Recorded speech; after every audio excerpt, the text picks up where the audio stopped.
Right, we are live. Hey guys, how's it going? Welcome back to the QLS channel. We are here for yet another match of the Champions Cup. This one, it is the match that I was looking forward to the most when I did see the fixtures for this weekend. Bath are not playing in this game. I was just about to say Bath, but of course it is a different Premiership side. Instead, it is going to be the Wasps, and they will be taking on Munster, and what should be a very exciting one. We have got Michelle and also Xavier Brown as well. Hi in the chat. Welcome in to the Livestream I. I hope you are doing well, and currently my voice just doesn't sound that flash, but hopefully as we get through this match a little bit more, it does start to line up and warm up itself just a little bit. But we are only about 5 minutes away from this match getting underway. First of all, we will have a look through at the Munster side that they have got, and they have got a very strong four-pack. Omani, the captain, he is going to be leading his boys into battle here because these points could be crucial for both of these sides leading towards the end of the Champions Cup. This is the final group stage match that we will be having until we get to the round of 16. But Tyke Byrne is another player in that four-pack that I'm looking forward to seeing. Jack O'Donoghue and also Gavin Coombs off the back. He has been phenomenal in the last little while. We have got the today uploaded a video. I did actually see it. I did leave a like on it. As Xavier for your Wallabies 15 that you did decide to go with an AM. I hope you enjoyed your mini break and your hot chips as well. It was all right. The mini break, it went by very quickly. I'll be honest, looking at this game, I was just looking forward to it so much that I think I almost made time fly by in my mind. And that's why we're here already. Guess is the way to look at it. But they got Connor Murray as the number 9, Ben Healy as number 10, Keith Earls, Rory Skinnell, also Farrell, Conway, and Haley as the backline. So a good, strong one for Munster. I see that they've got Simon Zebo, who will be coming off the bench as well in the later stages. Another man who was unlucky to have missed out for Ireland in the upcoming Six Nations. Looking through quickly at the Wasps as well. They got Tom West, Tom Cruise, a lot of Toms in the front row. And then it is Elliot Miller Mills. I've just realized they've got a double up names because the man at number 4 is Elliot Stooks. So we've got 2 Elliots, 2 Toms. Who else we got double ups of? James Gaskell. I don't think there's another James in the team that I know of at this point in time, but they have got Brad Shields, the Kiwi. We'll be hoping to have a decent performance here. Thomas Young at number 9, at number 7, and then Nassim Carr as the number 8. They still don't have Malachi Fekitoa. Unfortunately, first game of the season, he actually ended up with a sore shoulder, or almost an arm injury, I believe it was, which actually meant that he couldn't go on and get himself towards that 7th circuit that he was hoping to be on in the near future. Nice little sneeze there for myself. Got to get us warmed up into that one. But looking through now at the benches as well while we are at it, it's a few very good players. Like I mentioned a little bit earlier on, Simon Zebo will be coming off the bench. Go to sleep, JK Yo as well, says it was crazy there. Welcome into the live stream. I only got a nice win for their women's team as well, says Aiden. And also, hello, bro. Welcome back. Welcome in the live stream. And also Munster there from Sebastian. But this game, it was the game that I was looking forward to the most, like I mentioned. Just the matchup that we might be able to see. Brad Shields versus Peter Omani. That's going to be absolutely awesome to see. And the Toms better make me $4 as well. And there's this Aiden. I mean, there are quite a few Toms. When you look at it, Tom Young, I guess you could also call him that rather than the Thomas Young. Do they have a Tom on the bench? Tom. Nah, they got a Tim. They ruined it. Tim Cardle needs to change that middle letter from an I to an O, and we are all good to go. We have got the Hamish, which are the top international rugby active players are playing the sport. Name a few as well. Okay, so I guess top players at the moment in the world, Antoine Dupont. I know that he is certainly one that if I didn't mention him, people would get very angry at myself. Who else got nominated for Player of the Year? Michael Hooper for Australia. He has been very good in recent times. Artie Savia, Eben Etzebeth, Bowden Barrett, Richie Moonga. There's a few other Kiwis that we have got. Sia Khaleesi for South Africa. Quite a few up there. And also Marcus Smith is another up-and-coming talent. He is not going to be playing in this game, but instead there is a different Marcus, and that is Marcus Watson as well. And also what should be a good game. It should be a good gameplay today. Says Michelle, it should be indeed. We are in Ireland for this matchup. I'm at the Aviva, but of course we are at Munster's home ground.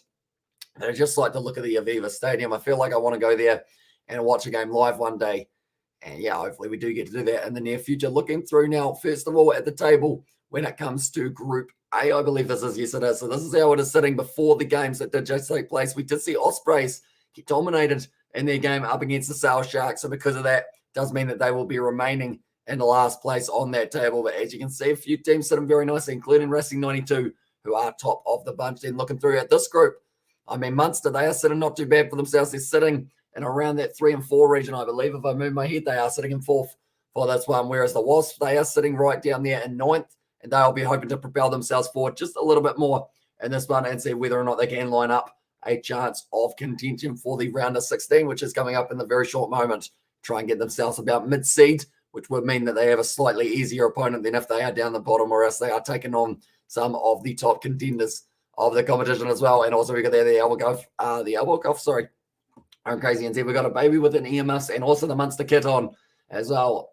Watching the rugby young, hopefully that baby doesn't get hit with the ball as well. Tyke Furlong should make your list as well. Exactly right. Tyke Furlong, talking about other Irish players. Oh, it's quite a few. I mean, if you're looking at the younger players for Ireland as well, Caelan Doris, he was phenomenal. Why is your voice so strange? Or sounds so strange, says Achilles. It is because I have probably done about 30 hours of talking in the past 3 days. So unfortunately, it is starting to cut in and out a little bit. I've got my glasses of water, so hopefully I will be all right throughout the rest of this live stream. You forget Mapimpi as well, of course, Makazole Mapimpi. I feel like just listing a few of the top players around the world is actually a very hard task because you feel like you can't leave anyone out. And when you do leave them out, you feel bad when you do think of them as well. Who else we got around the world who's top contenders? I mean, there's that many. I can't even think of too many off the top of my head. Halfbacks, you're looking at Dupont, like I mentioned, Fuf de Klerk as well, Aaron Smith, Connor Murray, he's playing in this game, Dame Irish 30 as well. How do you survive that as well, says Achilles? Liquid water as well.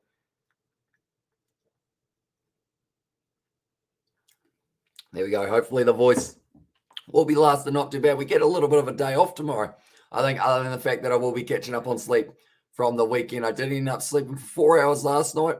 George ended up coming around and we ended up staying up to about 4 as well. You're doing good. A few South Africa as well. And there, you're doing grand. A few South Africa, says Colin, for that one. But yeah, there are so many great players around the world. Even the World 15, Chisel and Colby, should have mentioned him as well, but he has been injured for the last little while, of course, for another South African. Look, anyway, I'm in the midfield.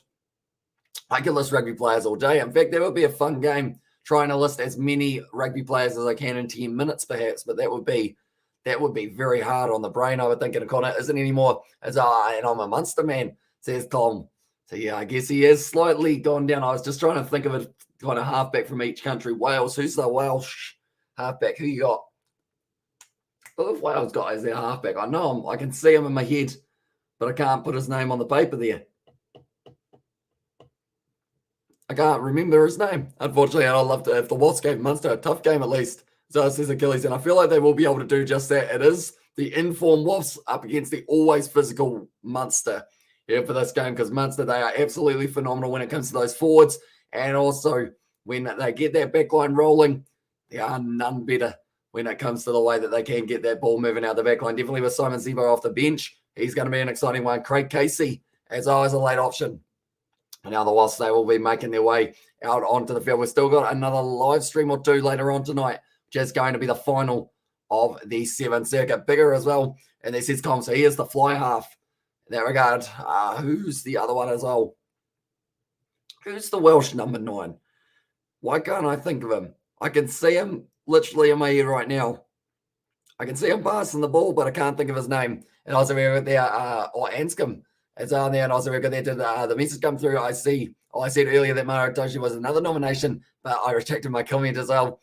And there says Sebastian, and also Conor Murray playing for, better be playing for the Wasps. He is not. He is playing for Munster for this game, and he is a very talented man indeed. But Jamaica currently beating Japan in the 7s, which I think would also be a kind of upset for that one. And also your own ball show at Scream, please, as well. And this is for show. Is this little All Blacks one that I have got for myself? I'll find some sort of reason to have this, other than just the sake of having a ball. That was expected, unfortunately. I was hoping it would bounce back nicely. Instead, it tried to bounce off my desk. As I know, YouTube retracted. Oh, you're not allowed to say that Maro Toshi is a top contender, I guess, for that one. Currently now, Simon Zebo. Hang on. He's supposed to be out on the field because he has started this match by the looks of it. By the man of Bulls ain't playing. I support Munster, my overseas team, and also the Blues from New Zealand, my top 3 teams. So I'm Munster. They've got this one, Conor Murray now, just inside of the 22 and just going to be throwing themselves forward. O'Donoghue with the carry, and Murray puts it up with the box kick. Straight away, Munster looking like that one's gone about 3 meters, taken beautifully by Andrew Conway. Was piercing his way forward. Dan Robson able to drag him down 40 meters out. Now for the Munster men. We'll be hoping to start this match nice and quick as well. Now, Gene Klein going through the middle, passes it straight into the hands of, it was the first man who doesn't have the double-up name, and James Gaskell. Going to be Nassim Khan now. He has been able to get that ball still on the side of the Wasps. Hopefully my scoreboard does decide that it likes me. There we go. It has updated. We are ready to go, but currently 40 meters out. And the Wasps are going to have this one. It looks like Dan Robson's going to be kicking this one high as well. So it will be quite an early kicking battle between these two sides, trying to get a little bit of territory going. See if you can force the other team to make an error. It's going to be taken beautifully, though, in the air. And it's a penalty, though, to the Wasps for a little bit of obstruction. In the end, it was a brilliant take from Mike Haley, but sadly, someone may have been doing a little bit of the blocking. And because of that, it does mean that the Wasps are going to be able to have a possible shot at goal. They decide to go for it. Charlie Atkinson, it would be a tough kick. I think it's actually Connor Murray who was penalised for that one. No, they're going for the corner here. The Wasps, if they get 4 tries, win or lose, they get themselves the bonus point. And Wasps leave, let's leave Munster stinging as well. And there says Aiden. The moment going for the Wasps in this match. By the looks of it, I'm liking it. As I will be interested to see exactly. Well, I think it was the number 12 for this one. So it was actually Rory Scannell did end up blocking just a little bit. And that is why it was given as the penalty in favour of the Wasps. Currently 20 metres out after that kick for the touchline. Jamaica are beating Japan quite badly at the moment in the sevens. Going up, and the Wasps going for a bit of a set play, bouncing off the back. Tom Cruise now giving it off to, it was the number 13. And these names, I do have to get used to them again. It was a Dogwoo. It was a running at 4. I haven't actually commentated a Wasps game since about round 2 of the Premiership, whereas Munster, we have been doing a few more of their games for the URC. A little bit more recently, and also for the Champions Cup in the last couple of weeks. But now going back once again, the big locks. His name is going to be Elliot Stuck for that one. We got 2 Elliots, we got 2 Toms. In fact, we've got 3 Toms really and a Tim for the Wasps. So plenty of double up names now. Dan Robson fires it back. Going forward just a little bit more. Still inside of the 22 Munster, holding defensively sound at the moment. Another good tackle there from Gavin Coombs, who tries to counter-attack in the breakdown, but not quite able to. Now Nassim Carr breaking the line, offload, not quite finding the hand. Simon Zebo, now it's a knock-on against Munster, but an original knock-on was against the Wasps, and it is going to be a scrum free. Dan Jamaica was paying $50 to win as well. And this is Aiden also. We have got that. I don't mind who wins this, though. The Quins have secured the second spot. Whatever happens as well, Leicester, numero uno as well. And also we have got the Hamish Ray Howard's the ball bounce sometime very low and high. How players manage at the ball as well. It just depends, because I mean, like, that's the thing. When you've got a round ball, you're normally pretty consistent. You bounce it, it bounces straight back up to you. Whereas for a rugby ball, if you hit it on that angle, you know, you're going to end up, you could end up over there, you could end up over there, all sorts of angles that do mean that you get a little bit of variable bounce, which is why some of the rugby players, I mean, some of them are pretty skillful in the way that they can pick up the ball. That is your welcome in, Katie Gazelle. And also we have got the hey, how you do? And a go Munster. And there as well, a little bit of pre-engaging from these two men. But 4 minutes into this game, it should be an exciting finish. I feel already like this game's going to be a close one, similar to what we saw for Harlequins versus Castres, similar to what we saw for a match a little bit earlier on tonight. For it was actually Stade Francais taking on, in the end, it was up against Connacht, who actually won that game in the end. I am going to have a quick look. This one, Stade Francais were able to get themselves to win 37 points to 31. What was a very awesome finish. And hey, Katie, nice to see you back alive and well, sister. Says, hey, it's going to be the free kick for Munster, just pre-engaging there. And Munster, Peter O'Mahony, he'll be happy with that work. And the scrum from his boys. Currently now it will be Ben Healy who will be able to kick this one down towards the touchline. But the last game of the day that we are going to be covering on the channel, it is actually going to be the matchup that will be taking place between the Springbok Sevens and also, that one has gone into Dutch. It's a good kick downfield. But yeah, the Springbok Sevens taking on Argentina for the Sevens department. Should be an exciting matchup with those two. And we know that there are going to be certain fireworks throughout that matchup, similar to what we will see in this one. But do let me know, ladies and gentlemen, as well, who will score the first try of this match? Will it be Munster or will it be the Wasps? And if you want to get even more specific, who is the player who's going to be able to score it? I'm saying Gavin Coombs for the Munster side. If he scores it, if it is going to be a player for the Wasps, I am going to go with, I'm going to say Dan Robson does poach himself one around the side of the breakdown. Nassim Carr driving forward once again, 40 metres out. O'Donoghue trying to hold him up, and it looks like he's doing just that. Has it been called as a maul? Now they just need to trap it, and it is going to be the scrum for Munster. And you can hear the crowd at the moment well and truly getting behind their home side. And time it where you are, or where you are as well. It is currently sitting 4:20 a.m. here in New Zealand. We have been up all night so far for the rugby, whether that's the Sevens, whether that is also the BBL for the cricket side of it we have been covering on the channel. But yeah, the last live stream that we are going to be doing, it will be finishing at around 7:30 a.m. for New Zealand time. But do let me know the time and can't think of a Welsh scrum half either as well. I'm going to have to look it up, aren't I? Who is the Wales scrum half? Wales scrum half. It's literally going to be someone, Gareth Davies. Hey, I guess that is. See, one of the ones that Reece Webb as well. I think he was probably the one that I was thinking of maybe a little bit more, but that is going to be once again going down on the front row. I guess they don't have a really, really well-known guy as well. And also we've got the Holly as well in there, says Colm.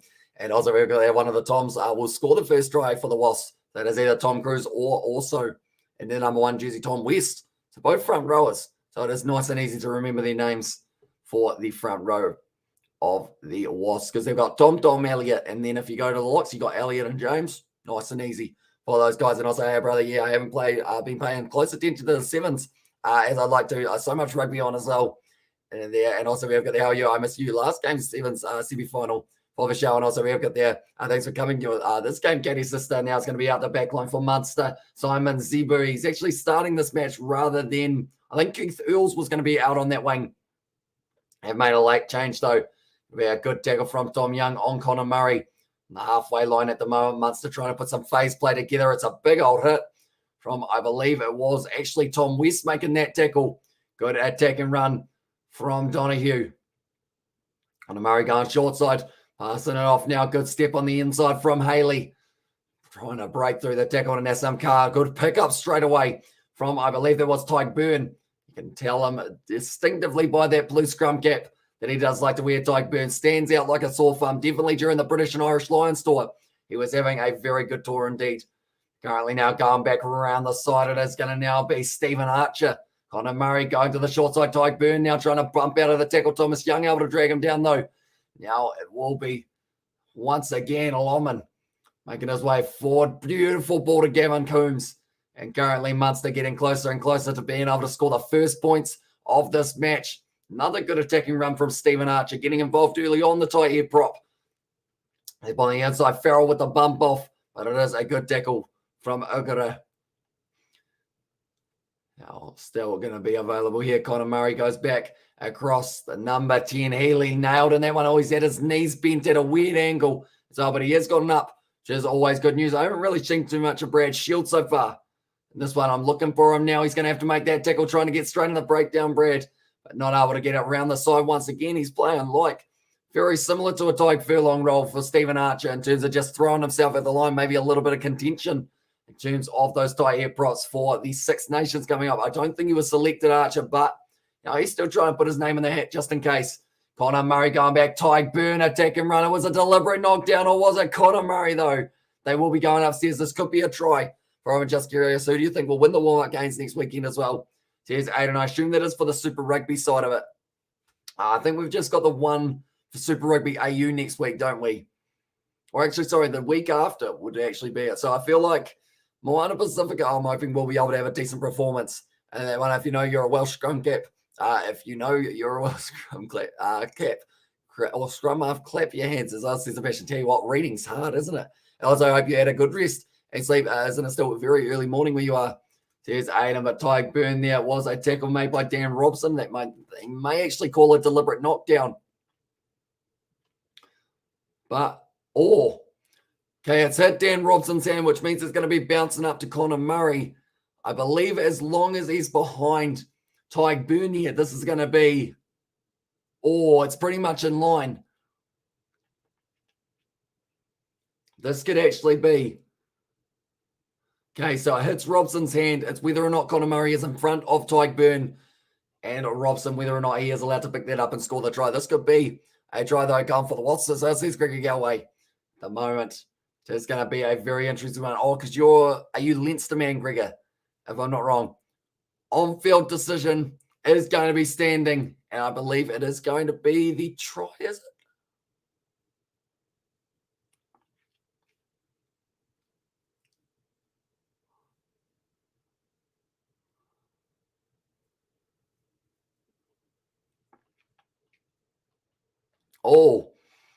Okay.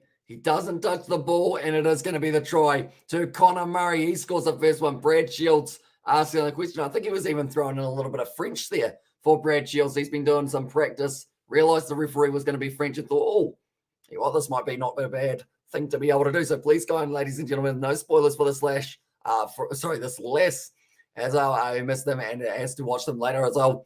And then I've been asleep since 8:25 here. I had a good sleep. It's 8:25 here.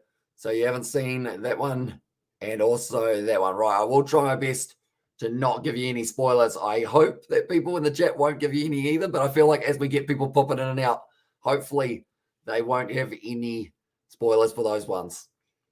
It was a knock-on in the end, or it almost was a knock-on, I should say, but it was Dan Robson who hit it straight sideways and also tried for the Munster as well, and that is going to be a very good start to the match. Here they have been able to convert it as well. I've got an itchy ear, but it is 10 minutes into this game already, and we are sitting now 7-0 in favour of Munster. Big Gavin Coombs driving his way forward. So I actually picked the halfback of the wrong side for that one. I said that it would be Wasps halfback Dan Robson who would score the first try rather than Connor Murray. Currently now putting this ball high once again. I like the fact how as soon as we said that Connor Murray, it's gone out on the full, I believe, for that one, but he was allowed to. It was just outside, or just inside of the 22. No spoilers. Are you cute? See Ute viewers as well in there. And also Hamish who landed up winning those games as well. Not saying. I do know, but I will not say. I'm not even going to say if they were good games or not. I'm going to be stubborn.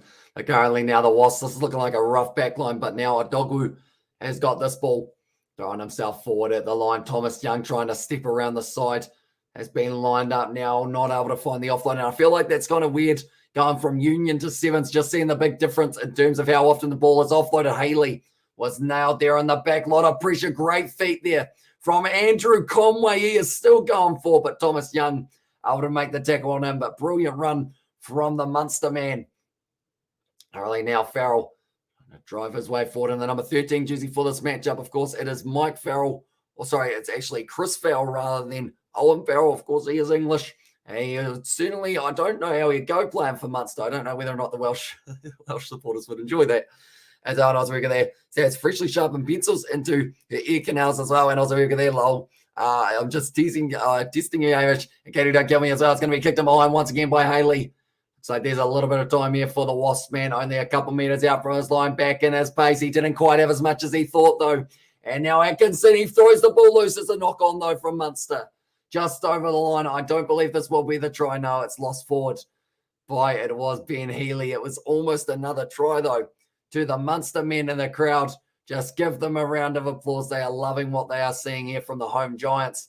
And the Munster, they were the underdogs going into this game. Oh, sorry, no, they weren't. They were the favourites. The Wasps, the underdogs. And the Irish government have lifted crowd restrictions. Oh, I bet the place is packed today. How I love sport. Yeah, it sounds absolutely awesome. And I know that there was someone on our live stream yesterday that was saying that they were hoping to be able to get tickets as soon as they said they could have people in attendance. And that is exactly what they were able to do. A lot of pressure there, though.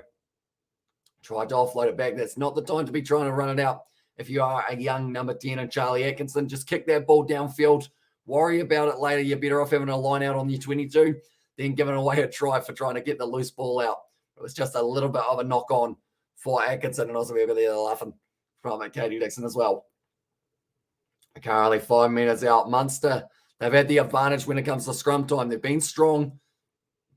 And currently, so wait a minute. JS, have you... Oh, sorry, I bet the place is back today. I was going to say, because you went to a game relatively recently, didn't you, if I'm not wrong? Was that a Leinster game or a Connacht game? I think it was a Leinster game, wasn't it? JS, do let me know. Currently, Jamaica, they are actually winning. No, they're not. It's back to a draw here, 24-24, currently in that game between Japan and Jamaica. But the Munster crowd, they are singing at the moment, and it is absolutely awesome having the atmosphere back at the ground. Going to be fed in by Dan Robson for the Wasps. 13 minutes in. This game is absolutely flying by at the moment. Yeah, the stands are packed, and they're calling it a carnival atmosphere. I cannot wait. Go to my first rugby game someday. As says Katie Dixon now, it's going to be the counter attack, I should say, from Haley. Pick up 30 meters out. No, it's an interception pass thrown by, unfortunately, Rory Scannell, just giving the ball was right back to the Wasps after they had recently lost to Atkinson. Wide cutout pass not working out. It's going to be a lot of pressure on O'Dogwu. Finds the offload now. Libergere going to be going forward. Munster win the penalty, though, for the not releasing. Dan Robson kicks it downfield, and it's going to be an extra 10 marched as well for that one for him kicking the ball away, Dan Robson. So just a not really smart move from him, because now Munster might be able to drive over, and I hope kind of manage to get his hands on a ticket as well. It's nice to think that people we have in the chat go to some of these games as well. Yeah, I think he did end up right at the end of that last live stream. He said that he was able to secure himself a ticket, because we were going to see whether or not he would hold a Hamish sign. As they're going for the 3 points. Crowd may be a little bit disappointed with that, but Dogwu able to find the offload to Lee Bergero. And then from there, just wasn't working too well. Was it Gavin Coombs who got straight over the ball? I think it was one of the big locks. And also, we have got the year we said, he said he got a ticket and was going. I wonder which one is him. I wish he made a sign as well. And let's go, Wasps. Let's equalise. And there says Aiden. Currently not releasing on the ground, which is why it was. I think that was Jeremy Lowman, actually. Yes, it was. He was able to win himself the penalty. But now Munster, they have got the potential going ahead by 10 points here. Both sides actually fielding quite a young side, as I have noticed. We've got Ben Healy as the number 10. Normally, I guess you would be looking at a Joey Carberry, someone along those lines for Munster. Although, is he injured or is he just being rested for the Six Nations that is coming up? And also the URC back next week for the Munster side. And that reminds me, while I'm at it, I actually made an animation a little bit earlier on. We will go like this. There we go. Those are the teams that Munster are going to be playing in the near future. Their next game is going to be up against Zebra, so I don't know whether or not they would be saving Joey Carberry for that game, because they probably don't really need him. But that one, Edinburgh, that will be a good game. That is in 26 days' time that we get to see that next one. So we've got a little bit of a break, of course, with the Six Nations just around the corner. It does mean that we will have a break in the action for the URC and also for the champions, the Gallagher Premiership, which is what the Wasps will be in. They will still be actually continuing throughout it because of the fact that they are going to keep on powering through. Just like my sentences that didn't actually end there. It sounded like I was going to talk for about 5 years if I kept on going and going and going. Japan just won. And Golden Point Amish as well, says Aiden. There's a very good sign now. Andrew Conway down the wing, down the chip and chase. He's got plenty of toe as well. The ball is just going to curl away, though. There's some car trying to cut it off. And it does go into Dutch. Is he on Discord? I'm going to message him and tell him to go stand in front of the cameras at halftime and wave at us as well, says Katie Dixon. I don't believe he's on our Discord, sadly. And also, I'm thinking of going to one of Romania's games at the World Cup if they make it as well. After all, it's just a 2-hour flight to France. Says Sebastian, it would be pretty awesome to go to a Romanian game live. Or any game for that matter in a World Cup like that. World Cup, you just get that different feel, and I really hope they are allowed to have full crowds and attendance almost stolen there by Munster, and they have done just that. Now it will be going back onto their side. They're just dominating the position at the moment, keeping that one in attacking zones on the field. Now Healy once again going back across. That's going to be a little grubber in behind. Dan Robson says no thank you and kicks it straight into touch without even touching it with his hands. And he is not going to be too happy with the way that this is going at the moment. The pressure is just eating the Wasps alive at the moment from Munster. Peter O'Mahony getting in there, stealing that one over the top of, I believe that would have been James Gaskell. Wasn't quite able to get to this one. And Hamish Bro, this all the match in your screen. You stream here as well. All the match in your screen, you stream here, says Michelle. So pretty much any time that I'm watching a game, I do pretty much have a live stream going at the same time. I don't think I very often get to watch games outside of it. I might end up watching Exeter Chiefs versus Montpellier the second half by myself, possibly just because it overlaps with the World Cup. Or not the World Cup, the Rugby Sevens World Final. Not the World Final, but it is going to be the try for Simon Zebo. I couldn't say the sentence because Simon Zebo, he was going over and he has been able to score another try for the Munster men. We have got the FA qualifiers Europe 2. I'm going to Romania versus Springboks to bollocks themselves as well. It's probably going to be the World Cup here in 10 years or so in Australia. Simon Zebo able to score it. Now, he was a man who was unlucky to miss out on the Six Nations selection. He is just trying to put his name in the hat. Maybe they need someone to come up in his injury cover. Look at that try. He ends up just reading it perfectly, Zebo. And it does end up going straight into his hand. Takes the catch, puts it down over the line. Nassim Carr tries to stop him, but just over the line, try for Munster as well. So they only need 2 more tries now, and that will give them a bonus point. And that's on how's the other been going, or the other game been going between Saracens and the London Irish. For a moment, I will get that up for you as well, and I will let you know exactly how it is sitting. But currently, I can tell you that this game certainly one-sided. It's interesting that we get to see 2 premiership teams going up against us, a legendary bollocking. And then there as well. So the game that has taken place for the Challenge Cup at the moment, it is sitting 7 points to London Irish, 5 to Saracens. Saracens really struggling this year so far throughout the Gallagher Premiership. Or sorry, not the Gallagher Premiership, throughout the European Championship for the Challenge Cup. That has gone straight over, and now they score 17 points to Munster and 0 to the Wasps. They look like they're just going to keep on going and going and going. Here as well, we have a look there. Why did you say Wasps will win as well? And this is Aiden. I actually thought they were at home for this game. I didn't realize it was a Munster home game. And I thought, oh, yeah, the Wasps on home soil, they'll go all right. And then I realized when I was doing my thumbnail and everything, I was like, hang on. Munster at home here, they're going to be very hard to beat. I'll definitely hold up a sign with the Kiwi Lads logo as well. The best advertising is live from the stands. And there says Sebastian. There you go. And it's just bounced in the field of play. Has gone into touch. It was very close to Conor Murray kicking that one out on the full, but now getting some extra territory for Munster. We're already a quarter of the way through this match, and I have no idea where the first 20 minutes of it has gone. It's flying by, and we're going to be doing the live stream a little bit later on for the sevens final. I believe we will just be doing the men's, just because I don't think I've had enough time to be able to learn the women's sides. So I wouldn't want to say all the wrong names for that one as well, but we will be doing more women's sevens next weekend. As well, it's going to be stolen there once again by Munster. Quick hands from the backs. Getting rolled forward there. For it was Rory Skanolgaraken straight through now. Healy finds the offload. The big number one. No, not quite able to get it. Oh, its own player actually ended up knocking that ball out. I think it was Conor Murray. Ended up knocking it out of his hand, and because of it, the Wasps have been able to get it back. And also Peacock shows Champions Cup games, but not Challenge Cup games. And that is a load of bollocks as well, says Katie Dixon. Yeah, sadly here in New Zealand, we don't actually get any Challenge Cup games either. I believe we will get the round of 16, but not the Challenge Cup playoff games or the group stage. Sorry, it's going to be taken nicely by James Gaskell. Dropped hard. That one, O'Donoghue able to make the tackle as well on Tom Young. Taking the line now, that's going to be Elliot Miller-Mills. Miller-Mills, that's an interesting last name. And also, next time I go to the rugby match, I'll make a sign. I love the Kiwi Lads, and I need a girlfriend like the guy at the cricket. So I was just, Hayden might be able to work out for you, mate. And also, Sarah says Irish is a very nice game as well. And there says Sebastian, so have you got access to it in Romania, Sebastian, for that matchup? Do let me know. Liquid. We're going to need liquid, or else the voice is going to completely disappear before the end of this one.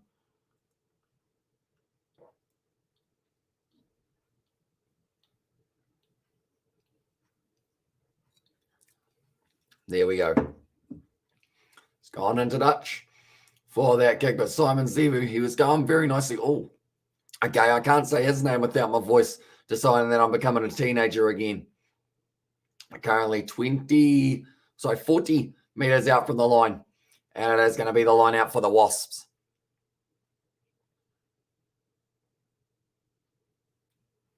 I'm trying to work out what they are saying, the crowd. I believe it's a chant of some sort, but I don't know what it quite was. I wasn't quite able to pick it up, unfortunately. But now Dan Robson throwing it back across. I'm going to have to sit up straight, or else I will end up with a terrible back. Referee decided that he wanted to be part of the rugby action. Ended up just getting a little bit squeezed. I am shuffling forward, and the reason for that is because I am then going to lean back. Look at that. Posture. Gotta love it. Currently, Brad Shields, he's not getting along too well with the referee by the looks of it at the moment. Him, Munster versus Wasps. I know, I'm back in Ulster as well. And yeah, I mean, I can show you where Ulster are sitting at the moment on the table, and I think they are sitting pretty nicely.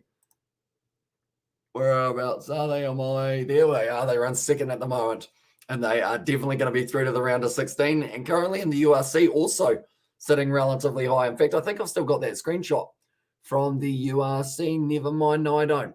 It's not there. I did have the table for the URC the other day. I did say where they were, but they are also right up there for Ulster, so doing very nicely for themselves as of late. We have got their Munster giving Wasps the business as well. And they're playing very well. The Wasps now 40 meters out. Brad Shields To help roll that one back, Robson goes to first receiver in the inside centre. Now out the back line. Great tackle there from Simon. Zebo losing his footing a little bit still on the side of the Wasps. Nassim Carr links up with Gaskell. Tries to spin out of the tackle. And it's a penalty to the Wasps. Does Dan Robson? Oh, I thought he was going to take it quickly. I thought I was still watching Sevens for a second there, and it looks like they want to kick it to touch. Okay, Dixon, are you going to join us for the Royal Rumble with Hamish? Hamish goes live for it as well. And also, where's your Fanta, Hamish? Did you finish it, or should we start a fun for Fanta Plus? I'm only joking. That guy, I sounded desperate. The cricket had that sign as well, says Aiden. I mean, I've got a Fanta can, but we are all out of Fanta. We don't have any Fanta left at the moment. Probably not a bad thing, but I did let George drink my last can of Fanta yesterday or today actually, when he came around. What's the day? Today, but yesterday type thing.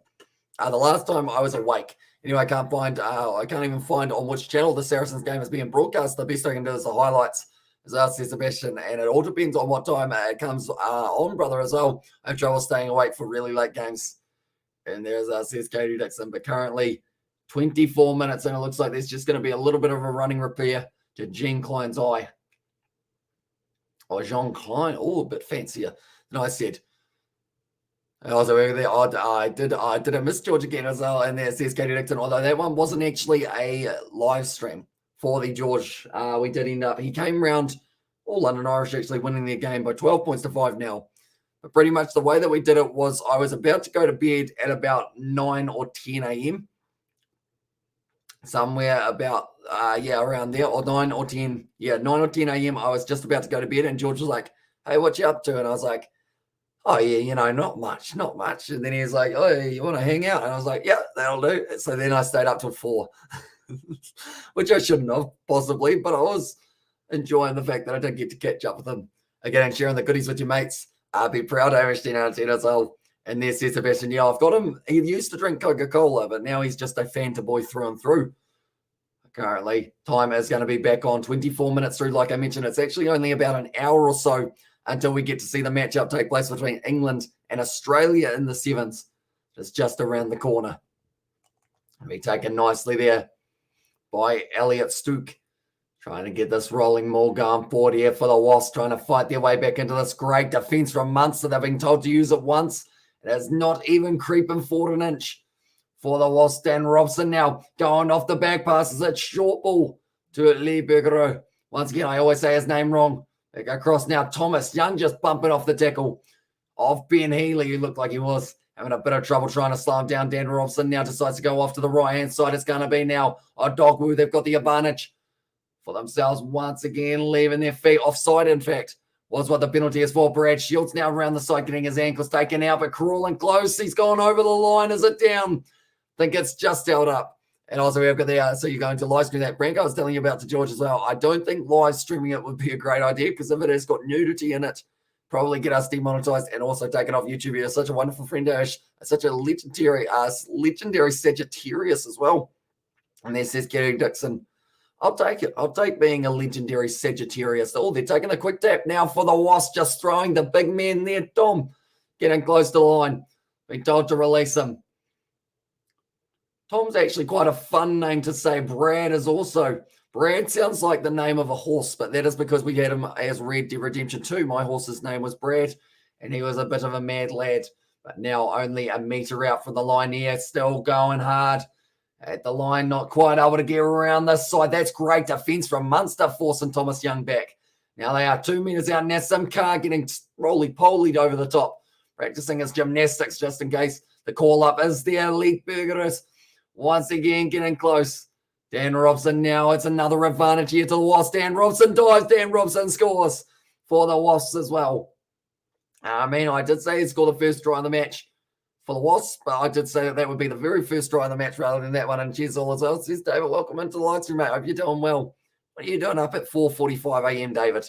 Do let me know. And also, we got the Hamish Bro Fanta. Can you bring a set of 12 can or something more than your manager as well? And then says Michelle, normally I only have like a can a day if I do have it, and it comes in packs of 8, the ones that we get. And also, we've got the, you should make the other Kiwi Lads emoji as well, says Aidan. We are hoping to. Although YouTube, we will have to get rid of a couple of the ones that we've already got to be able to replace them, just because YouTube have it that you're allowed a certain amount of membership emojis due to the amount of members that you've got. As means that you should be proficient with a bow and arrow. Some sort of Kiwi Robin Hood. Do you relate, Hamish? And there as well, says Sebastian. The thing is, like, this is going to sound like a lie, but I have actually done archery a few times, and I'm not terrible at it. So maybe I am Robin Hood. A little bit.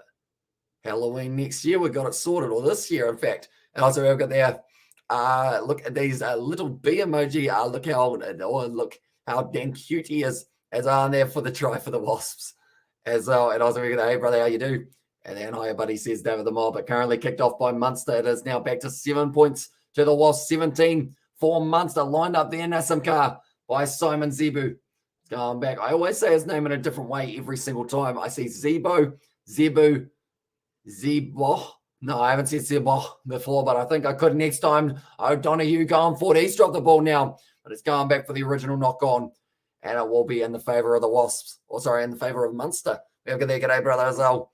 And there says David the Mob. But currently was James O'Donoghue just using, or Jack O'Donoghue, in fact, using all of his power. Try and get himself through the gap. Match stats so far from here. Meters made. The Wasps have made 27 meters from 26 carries. Munster have made 44 carries, 200 meters made. That's a lot. That is a lot. Come on, the Munster as well. Good afternoon, people, as well. And there, well, good afternoon, even. As I said, Thick Boy, welcome into the live stream, mate. Hope you are doing well. What is your score prediction for this game? Do let me know. Munster currently 2 tries on the board. 2 more will get them the bonus point. 1 more try for the Wasps will put them back to almost being level in this game as well. But the extra 3 points from Munster could prove costly in terms of, or valuable, I should say. And the latter stage has gone down on the front row, breaking off the back now. Gavin Coombs, good chance trying to stop that man when he does get going.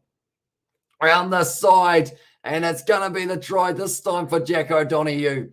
And that is the 3rd try now of the match for Munster. And all the better for seeing you, Miss Dixon, as well. Says a Thick Boy, and also Gavin Coombs. You can't stop him. You can't stop him, giant boy. As there says Gavin. Also says Casey, and also the Welsh Master Predictor. So welcome in, mate. Says Sebastian, but that was just well done. It was a quick recycle ball in the breakdown from Gavin Coombs. But this man, soon as he runs straight, like, how are you supposed to stop him when he gets going? Is he in the Irish side? I'm going to have a look here. As if he's not, I'm going to send someone a letter and get him in there. I don't have any power, by the way.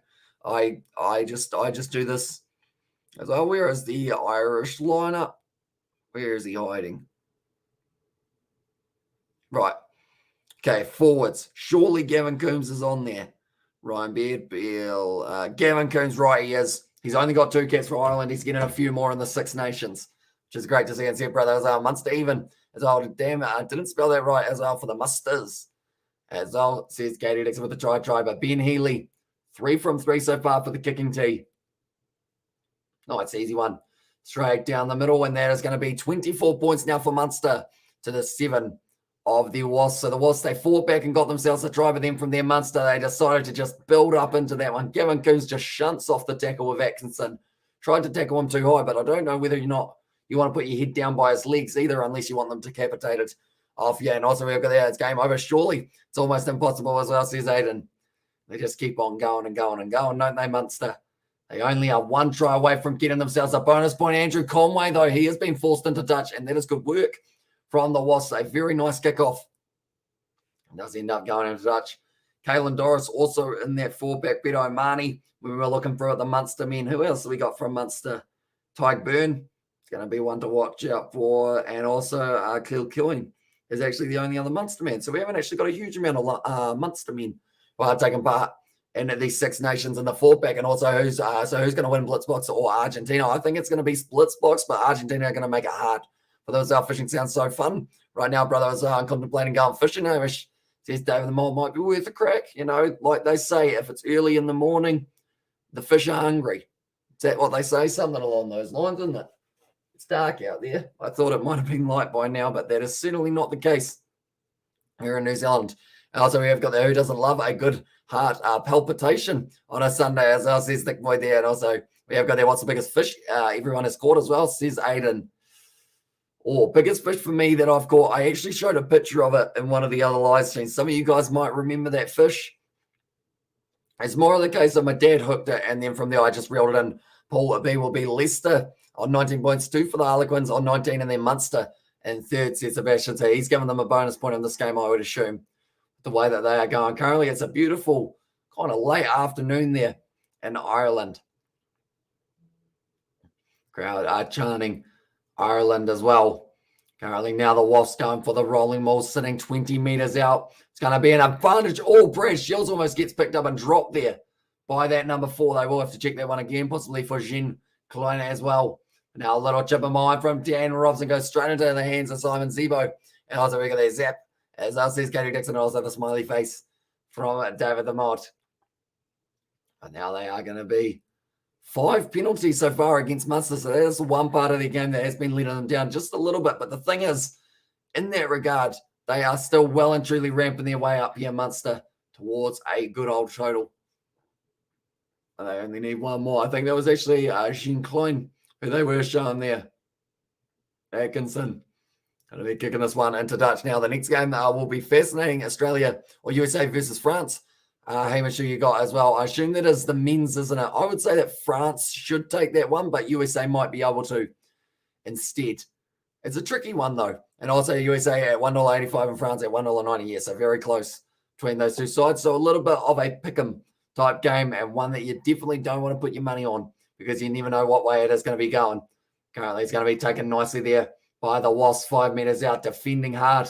Once again, as Munster trying to get it going, James Gaskell, he's turning into a pogo stick. You'd think he was on one in the middle of that breakdown, the way he's trying to push it forward. They are going to be told to use it extremely soon. Dan Robson asking for it at the back.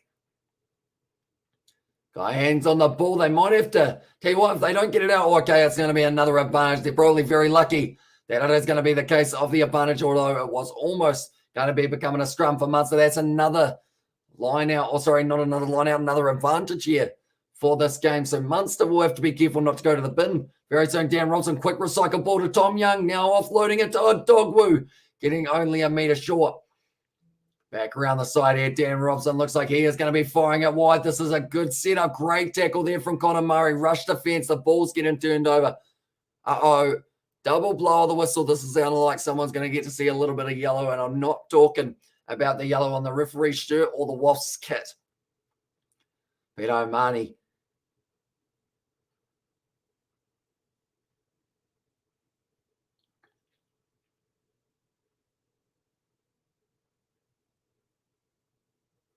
Okay, so that is going to be the last warning by the looks of it there, as I put my last $2 in my account on the USA, and also we have got there this man out here, and there says Katie Dixon, but currently almost getting subbed off, or almost getting carded, I should say, for one of the Munster players. It looks like they are going to be kicking it for the corner once again now for the Wasps. But they were saying about the referee, the comment in French accent was, we had a player who lifted the player by the legs. There was also some swimming. So I'm not too sure where the swimming is taking place, but I assume there's a pool nearby for this matchup. It is going to be now going for the rolling maul once again.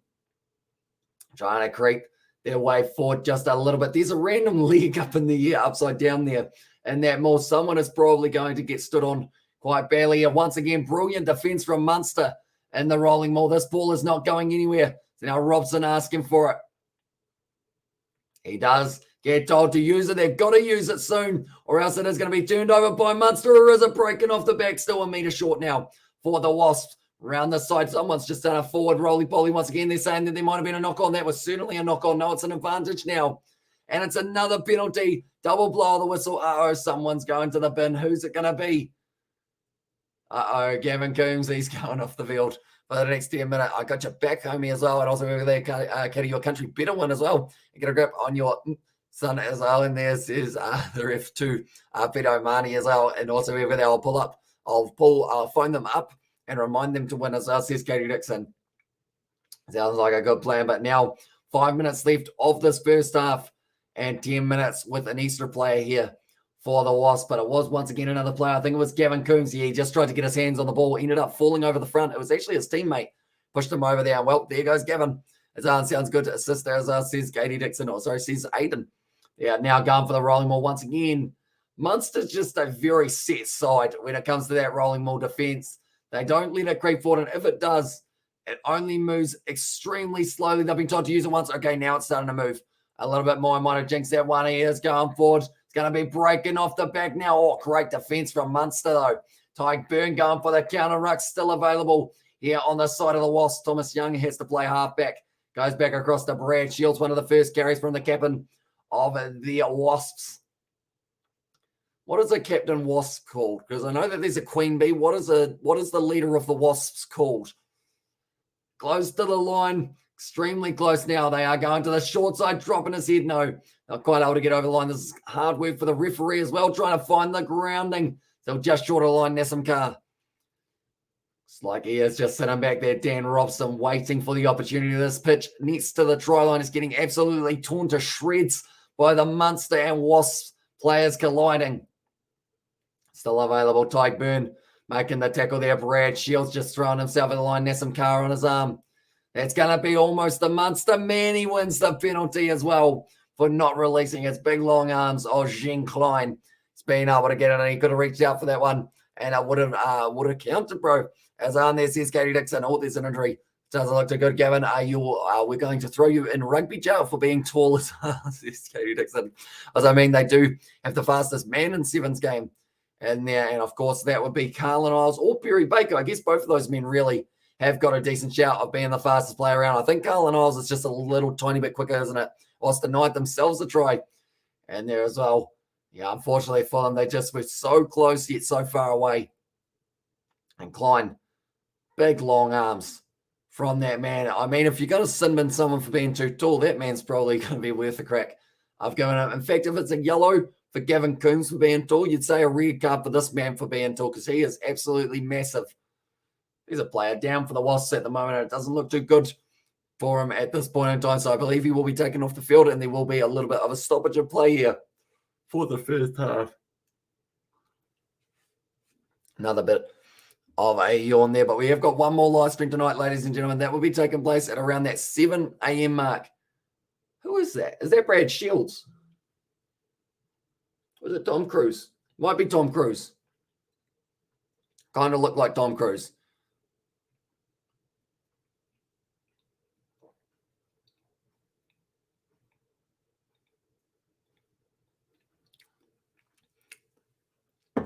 There is one Wasp supporter and amongst a sea of red at the moment. Everyone going for the Munster men at the home ground. And it is absolutely awesome to see that the crowds are allowed back for this fixture. Only 4 minutes left. It does say 39 there on the scoreboard, but it is actually only sitting at a total of 36 minutes, which means we've still got plenty more action in this first half, as well as the next game after this as well that we are covering. It is going to be the sevens at 6:56, and that will be the final of the men's sevens. Don't believe we will be covering the 6:26 a.m. women's final, just because I don't actually think I have looked at either of the women's sides in terms of who is actually playing for those games. So I feel like I will be doing a little bit more of a build up to the men's match. And also, Don Cruz at the rugby game. Please show us as well. I mean, I'd rather not, as you don't want to get a strike as well. Yeah, his name is Tom Cruise, believe it or not. He's in the front row, spelled slightly differently, I believe. Because Cruz, the actor, has got an I as well. And also respect to the Wasp fan in the middle of a sea of red guts as well, says ST. Yeah, it's probably a very intimidating in a region to be, definitely with the score sitting the way that it is, but still out there, still supporting his side at the moment. This looks like a relatively serious injury for one of the Wasps forwards, Dan Robson and also Atkinson, just having a bit of a chat next to each other. They're actually not on the field at the moment. Another big yawn. Going well at the moment. I feel like every time I yawn, I slowly turn a little bit more red, just like the Munster kit. But someone who is missing from their Munster kit, well, I will mention Damien Dialende. He is unfortunately going to be injured, so he is not going to be back just yet. Okay. Okay, they said there's been no movement on the ground in terms of in his limbs at the moment, and that sign, that's not a good one, unfortunately. So they are going to be taking him off the field here. One of the players. They're going to be running out there. I think they're getting a blanket just to try and keep him warm as well while he's on the ground. And also we've got there Go Munster as well, and also we've got there. So what did we learn today, kids? We need to look at women more, as I wish he was playing today, and also probably right, says ST. So they have got the stretcher Right, so this is going to be a little bit of a stoppage in the play, which is never what you want to see in a game of rugby. Definitely not in one that has been as physical as that. Who's that man? I'm going to sneeze again, unfortunately. Who's that? Turn around a little bit. I need to see your number. Oh, so it's actually Thomas Young who is injured. Different Tom. Different Tom. Who's it? It is Thomas Young rather than Tom Cruise. So different Tom, but the number 7 has been absolutely phenomenal for the Wasps throughout this season. And also, international level, he's been doing nice as well. And also, as he's going off on a stretcher, he is indeed. They did throw up the X sign, which does mean that they certainly are not going to be making him walk off the field himself. At the moment, they are just trying to keep themselves warm out there, the players. It's kind of, it's an unfortunate situation that it's right before halftime as well. And also, we're going to, they got to cut him off on a tray as well. That is the best way of doing it. Pick him up and put him down as well. Lightly, of course. You don't really want to risk anything than that. But currently, they've got a whole heap of men out on the field. The crowds are actually purely silent at this point in time, which is such a weird feeling after the start that we had where both sides were just absolutely throwing everything into it. But currently, they are just taking all the precautions that they do need to for Thomas Young. Hopefully, he is all right, though. Like I mentioned, very good player for the Wasps, and they will be missing him not just for the rest of this game, but also for the next few games if he is going to be away for it. But currently, they have got a lot of men surrounding him, and also we've got the USA trailing by 2 tries as well, and yep, they got to cut him off as well. But currently, Munster, they are just looking at a little bit of footage by the looks of it, 36 minutes into this game. And like I mentioned, the next one that is going to be taking place on the channel, it is going to be coming up relatively soon. Right, where is the injury? No, that is actually Connor Murray. Did end up scoring. I don't think they've actually shown the injury yet. Oh, this one on a tray. What's served with a side of salad too. So, and this is ST. And also, have you ever been a compound, or has there ever been a compound fracture or fracture on rugby, like right there, for everyone to see a bone protruding from flesh? Not sure. I'm glad I haven't seen one. I've seen someone's arm get bent the wrong way. And was it women's rugby, I think? One of those ones, like someone's arm just went the completely wrong way. And I was like, that's not right. And then, yeah, it was just dangling a little bit, which wasn't too nice to see, obviously. You know, you're like, it's kind of weird seeing people get injured, like, because you see it like as an injury, right? And like, you kind of, at the time you go, oh, that looks a bit uncomfy. And then you realize like their arm is that way. Like, that can't feel nice. You know, like it's more than just uncomfy. Currently, they're still going to be making sure that he will be moved. They're taking all precautions at the moment. I believe there will be a neck brace as well being put on Tom Young. Did he break his arm as well? And there says Aiden. This guy did not. For Thomas Young, I think he's got a bit of a neck injury, I think, which is always a very scary one to have. But currently, that man is keeping the baby warm. I feel like that's risky, bringing the baby to the rugby and sitting in the front row. You know, you don't want your baby getting hit with the ball. You don't want to get hit with the ball either, of course. You don't want the players to accidentally think your baby is the ball. And also, I saw Fraser Brown, I think, get his knee folded backwards. Old game against Leinster in 2018, I think, and that was nauseating to watch. My stomach actually turned over, as says Katie Dixon. Yeah, I feel like injuries just are not nice to watch. Like, some people are weird. They're like, oh yeah, look at that. Well, not literally, oh yeah, they don't like moan over it, but like they kind of go, look at that, his leg's the wrong way, isn't that cool? And then I'm just sitting there like, what?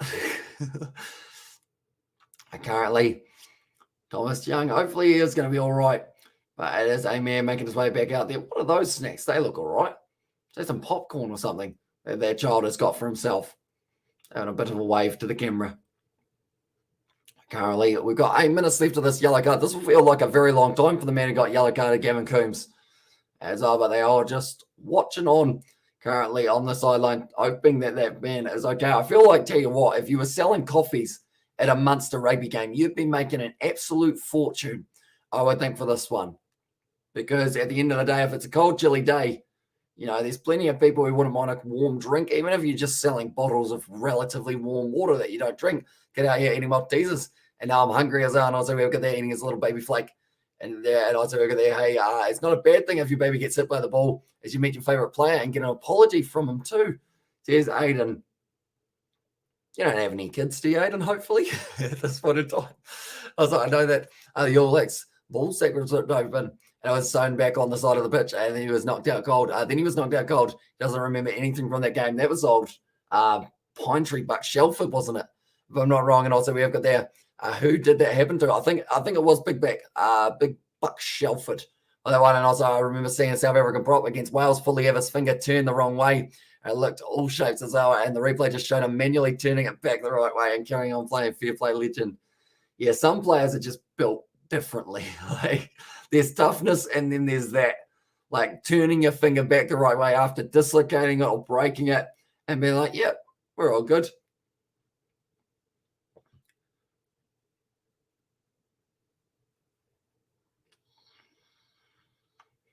At the moment, Thomas Young. He has gone off the field. So the player replacing him, it is actually going to be Ben Morris making his way out there. Right. They are all going to be shifting. It's actually been quite a long stoppage for this one. And also we can't remember his name now for the life of me as well. And there's his thick boy. South African prop. So it wasn't Beast. It probably wouldn't have been Beast. Oh. I'm trying to think of who it is, but I can't quite think of the name. I feel like I played as him a little while ago, but now all the players just applauding Thomas Young as he is picked up on the stretcher. He is going to be taken off the field. I really hope that is nothing too serious. That is a very bright Wasps blazer that man has got on. I think he's actually he might have some oxygen as well here.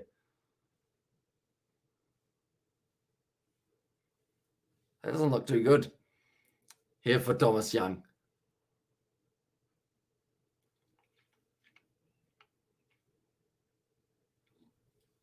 Dan Morris has made his way out there. I know that they've got a neck brace on him. I don't know whether or not it is anything more than that at this point in time, but it doesn't look too good for him as well. And bless him, I hope he's okay. And I believe, if I'm not wrong, Thomas Young, he was actually in the Wales side for the Six Nations.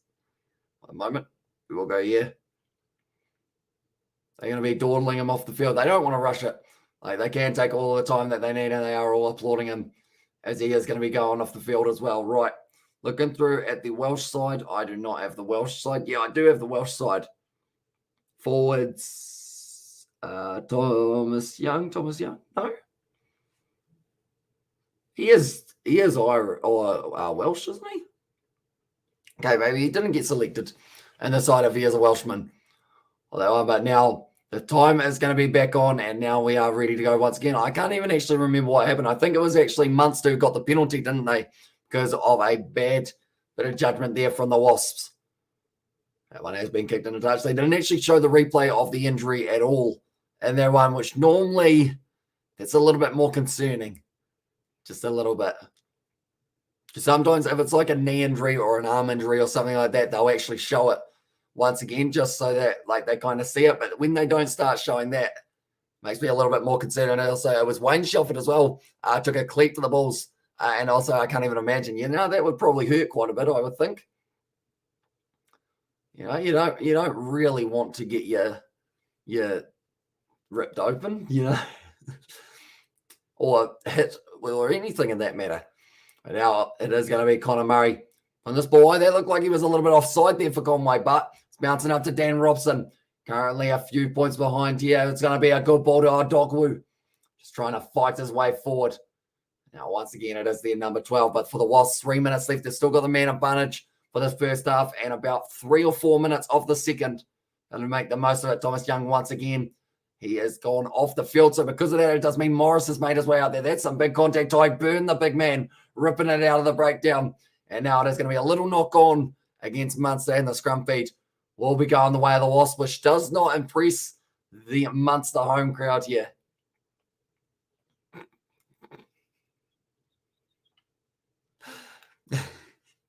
I've just seen a random photo because I was looking through the camera roll. I remember me and George, we wanted to see what a filter would look like, and I forgot that I had it on, and I accidentally took a photo. That's all we're showing of that one. As I would also work at that, I have so many mini doc ideas as well for my channel as well. Just got a new idea, compound fractures and rip ball bags and rugby as well. I mean, it would be an interesting topic. I don't know how YouTube would like it in terms of their policies, but I guess as long as you say that you are going to be talking about something, should be all right, surely. I've been told to use it there. Off the back now, Nassim Carr passing it back to Dan Robson, firing it one more across. It's a good salad dummy from Atkinson. It's been shut down very well so far throughout the early stages of this one. Looking around for Morris. He has actually got the white bands. Oh, that's at the referee. And Robson, he's not too happy with the fact that the referee was right there. He was ready as first receiver. He's actually the best positioned Wasp player out there. But they want to find a new way to make it YouTube friendly. Find a way to make YouTube friendly. USA lost well as well in there. Says Aiden, but the referee, he was ready for the first receiver role. Then from there, smacks into the ref's back. And now it is going to be the Wasps once again. 50 seconds left in this first half. And also there might be heinous as well in there. But now I'm inspired by pain. Or is it heinous? Is that heinous or heinous? I think it's heinous, isn't it? I said that well and truly wrong the first time. Uh-oh. Sun's shaking around a little bit, so neither side going to be able to get themselves a solid foundation. But yeah, the next game that we are going to be covering, we won't be doing the women's final of the sevens, but we will be doing the men's final, which is going to be starting at around that 6:50 mark, but we'll probably be starting at around 6:40. A little bit of a build up to that one as well. That sounds about right. I love my large dingbat American lads as well. And then also we got a heinous Hamish in there as well, says Katie Dixon. Yeah, so I might have messed up the pronunciation a little bit for that one. I'm getting good at mispronouncing words. It's just trying to get good at pronouncing words will be a good start. That's going to be wide. It's a great take there from Watson. We have to really jump high for it. Going to be stolen there in the breakdown, though. It's a penalty there, Nassim Carr. And up cleaning him up. And Marcus Watson did end up not releasing. Do they take a tap and kick this one into touch of your Munster, or do you keep on attacking? What do they do? Takes the tap, kicks it out, and that is going to be halftime between these two sides. 24 points to 7 now. By the way, Buck Shelford is still alive as well. He was knighted for playing with his ball saxophone as well. He might be up for an interview as well. I'll describe it as the day. I'll describe in the day your scrotum was ripped open, Sir Wayne. As I said, Sebastian, I'm sure he'd love it. Also, we have got there. That's why you always make things better when they are not as well. And there it says Aiden. Currently, that is going to be halftime in this game. I'll get you guys some stats while you're at it. We were talking about fish earlier on. Has David gone fishing, or is David not fishing at the moment? David, what you up to, mate? Are you catching some big ones at the local pond / river / sea / body of water? Could be a bathtub if you got some fish in it. If you do, that's probably not the best way of doing it. I don't recommend having baths with fish.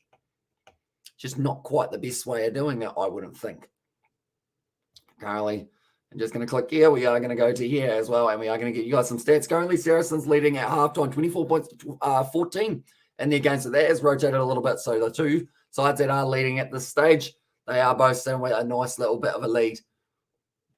Both sitting with the 24 points as well. So the stats for this game so far, we have had a total of 63% of the possession going the way of the Wasps, 61% of this one going the way of the Wasps for the territory.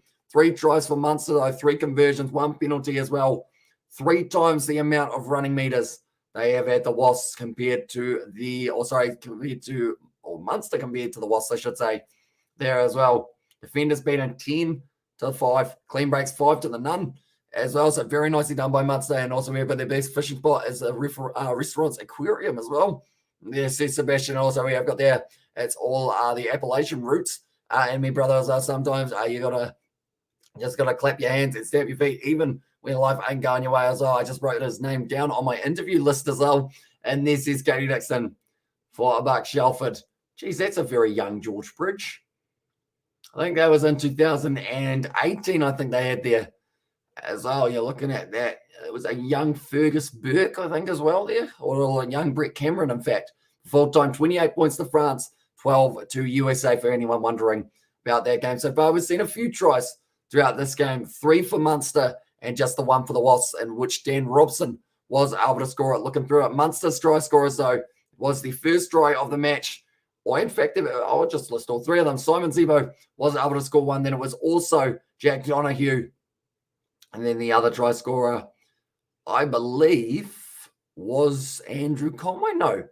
Who scored the other try? It was actually Conor Murray, in fact, sorry, who did score himself the first try of the match. And bless your heart, Kitty. And there as well, says Aiden. They're currently doing very nicely for themselves to be able to just keep on ticking over the points on the board. That's all you got to do. And a good old game of rugby. 10 missed tackles so far from the Wasps. That will concern them a little bit. But also something that will concern them is the fact that Thomas Young is no longer out on the field. Hopefully he is going to be all right. He was stretched off in the earlier stages. 93% of the tackles have been made by Munster. 68 from 73. That's a high number. That is a very high number. I'm going to see whether or not I've got that picture of me and my fish. Hopefully that doesn't make everything go dark, because I remember I showed it on the live stream the other night. And it was the biggest fish that I caught.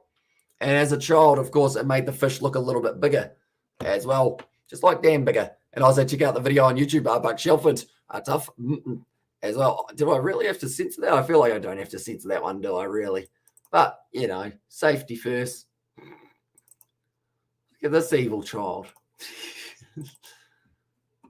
Geez, that's a sadistic look on that kid's face. You know what? Let's embarrass myself here for a little bit of time. We are going to go here. We are going to go there. And we'll go like that. There you go. That is a little bit of fun for you. That is me holding a massive fish as well. And this kid, he's a scary one. You know, he doesn't blink just like this fish. Stares straight at the camera. You know, look at the size of this fish that I caught. It's a pretty big one. But yeah, I had to wear the gloves. Didn't want to touch the thing. Just had to have it on just in case. That is all of the watching me fish that you are going to be able to get. So now we will put the scoreboard back up for this next one as well. One moment, we will go here. We will go here. And then we go like this. And like this. And then I like this. This. Bang. There we go. We are back. As also, oh, lol. Hey, all, it's Owen there. Says Crazy. Says, welcome into Livestream, mate. Hope you are doing well. And also, we have got there, you can stay bar steward as well in there. Says a thick boy. Yeah, I feel like I've become too PG at times, you know. Just don't say any slightly-ish bad words at all. And also, look at the little Hamish as well. Says Katie Dixon there. How big that fish. I feel like that fish probably wasn't as big as it looks, but it's just because I was a small child that it also makes it look bigger in that regard. Oh my God, I get the cross and the garlic as well. Says Sebastian. Yeah. I mean, it's better than the picture of me patting a koala, I would say, but currently we are just waiting for the second half to get back underway. 75% of scrums have been successful for Munster. They've actually messed up one so far and at the early stages, but 63% of the possession in favour of the Wasps, 61% territory in favour of the Wasps as well. But the scoreboard, it is saying otherwise, because so far the Munster men have been able to get themselves the 3 tries in the form of Conor Murray. Also, it was Jack O'Donoghue. And then the other try scorer was Simon Zebo. Was doing very nicely. And just the one try for the Wasps, and that was Dan Robson, was able to score it. But anyone who is new to the channel, be sure to leave a like and subscribe. We are going to be back for the commentary of the second half when it does start back up. And baby Hamish has stolen my heart. Look at that little man and his fish as well in there. Says Katie Dixon. I haven't actually caught a fish that big since then. And I feel like I say caught the fish. My dad hooked the fish, got it stuck on there, and then I just had to do this. Just reel it in. That was all my job was. But, you know, I got to take the picture with it as well. So that is all good, of course. Currently, we've actually got highlights from Canterbury versus Auckland from a very long time ago when those two were playing off in 2018. That was very close to the line. And currently, I am curious to know, who do you guys think will be scoring the try in the second half? The first try of the second half, that is. Last time I was close to getting it right. I still got it wrong, though. I'm going to say the first try of the second half is going to be scored by Marcus Watson. We've hardly seen him so far, but I think that will be the player who is able to take over line A. Really, it is tough work when your arms are made of wet noodles as well, or reeling it is tough work when your arms are made of wet noodles, and kids definitely have wet noodle arms, says Katie Dixon. Yeah, I still got wet noodle arms, to be fair. You know, I don't really show off me guns too often. As I also, no offense to your childhood arms as well. I still have them. Still have the noodles. That's why I wear a jersey. Can't see the little tiny. I'm like an inflatable man from like the from the car yards. And welcome into the live stream, mate. Is that a picture of Roman Reigns? No, maybe not. And I'll say, hey, says Elias, welcome into the live stream. It's currently sitting 5:21 a.m.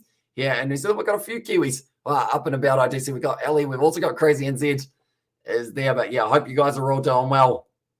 And I hope you are excited for the second half of this match. We've seen a pretty close one in the first. We were going to hopefully originally going to be covering that game at 6 that was taking place between England and Australia. That will not be happening, though, because the second half has not quite got underway yet. So I believe the first game that we will be covering it will actually be the final that will be taking place, and that will be between the two sides and the South Africans and the Argentines.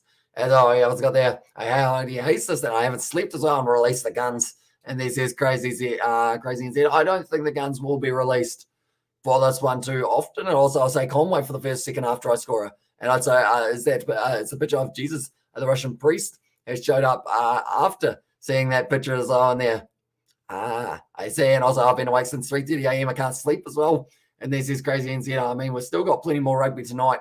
If you are keen to watch any of the other games that are taking place. We've got a game at 7 a.m., but by then maybe you would have fallen back asleep. We have got a whole heap of writing in there as well. I'm sure that says like and subscribe if you haven't already. So anyone who hasn't already, listen to the man in the chat and like and subscribe to the channel. It is hugely appreciated.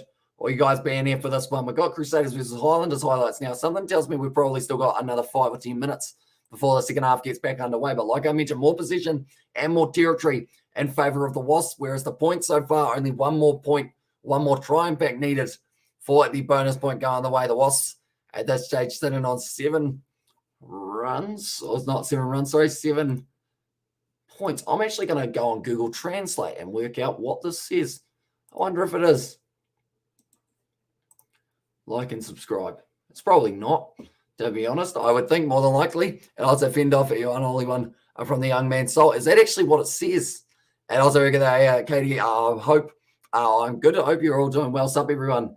So is that actually what it says, Sebastian? That's not like and subscribe, is it? That's a bit.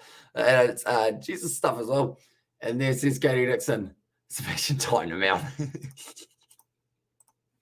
Sebastian is a savage when it comes to that spitter as well. It's preaching doomsday garbage as well, says Katie Dixon. But currently, Nassim Carr, he might actually be a decent shout for being able to score himself. Trying the second half as well. Oof, as no, I'm just missing as well. Says Sebastian there. Oh, Michael Collins just went for a volley ball. He's actually playing now for, who's he playing for? Is it Ospreys that Michael Collins plays for now? They had a game earlier on against the Sale Sharks. Not going to say what happened in that one. No one else will either because it is a secret at this stage. But currently, the Saracens game versus London Irish, I believe they will almost be back underway for their second half. We did have quite a long stoppage, and that was due to the injury that we did see. Unfortunately, it looked like a painful one as well.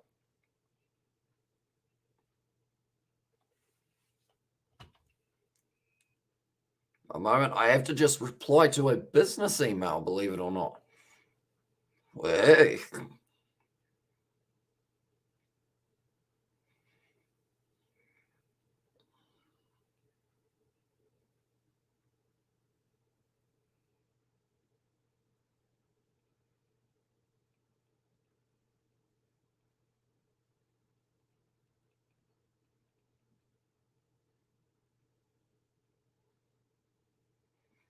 There we go.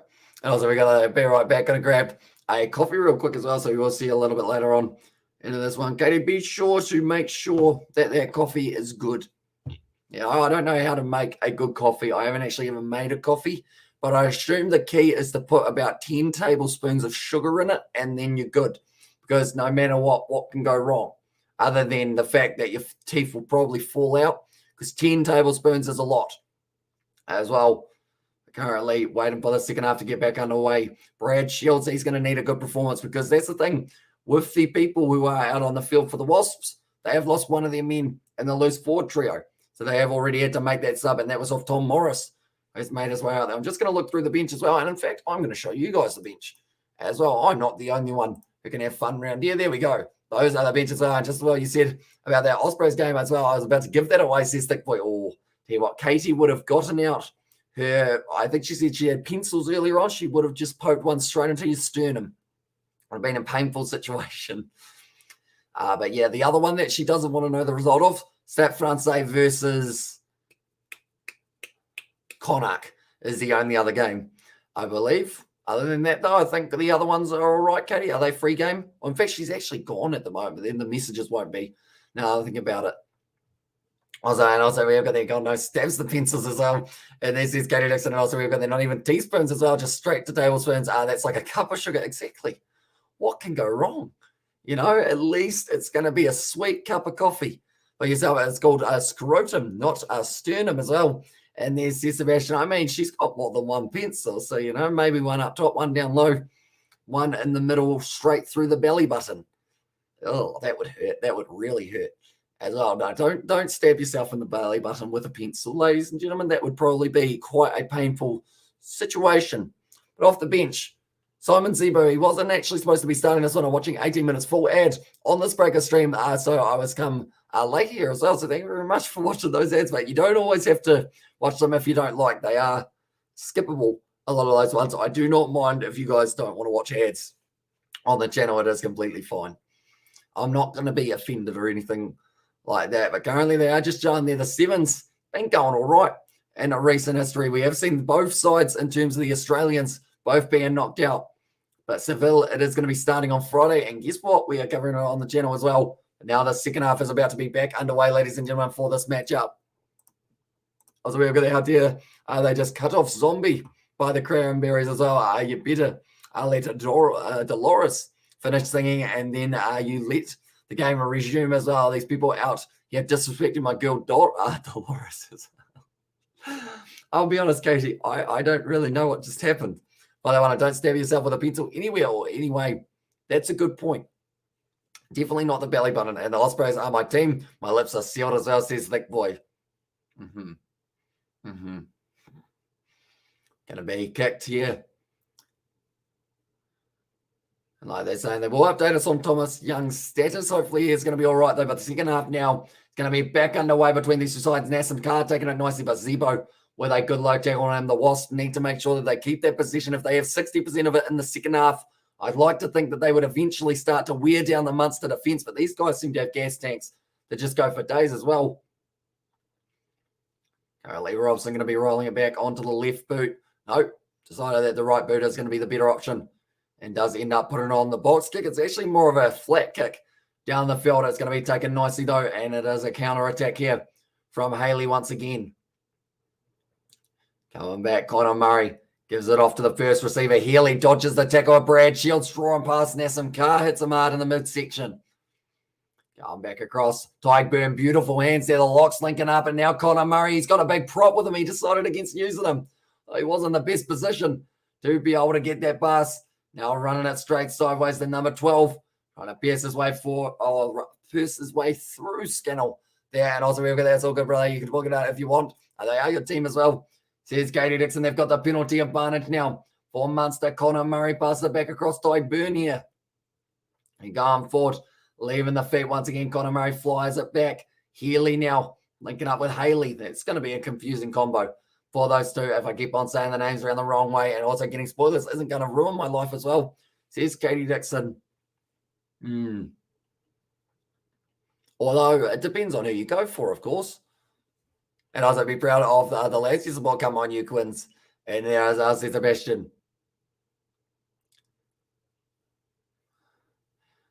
But Peter O'Mani.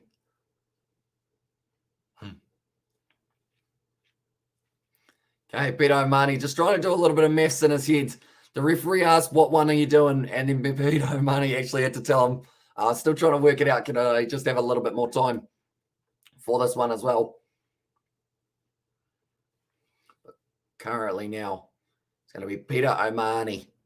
Getting ready to go. And also we've got the as a full house. Not quite. Unfortunately, I don't think they quite allow full stadiums, but there's certainly some packed out areas and up Munster, as well, says Alexander Smith. And one more try will get them the bonus point.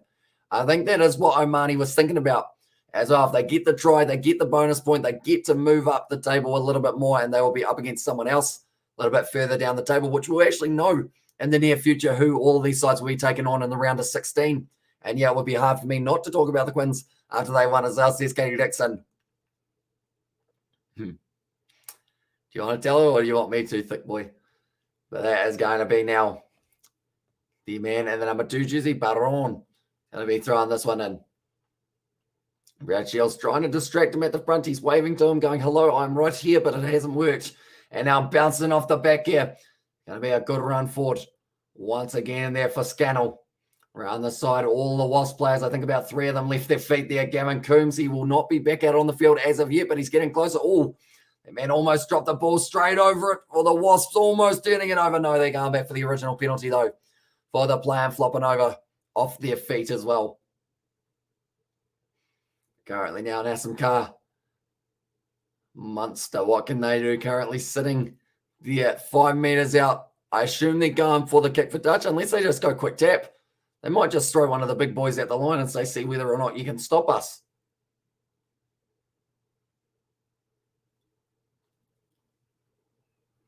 Okay, he's going to be kicking this one into touch as well. And also we've got that, it's down close to full as well. And then, yeah, it's looking pretty good in the background. I think it's just the in. Do they have an in stand at one end? I don't think they've got anyone in the in stand, but other than that, it's looking decent. Well, as I know, I'll join after the dinner break, but I don't close the stream. Is continuing. Still, I finish the dinner, as I said to Michelle. No worries. Thank you very much for tuning in, mate. And hopefully you do enjoy your dinner, Peter Omani, once again.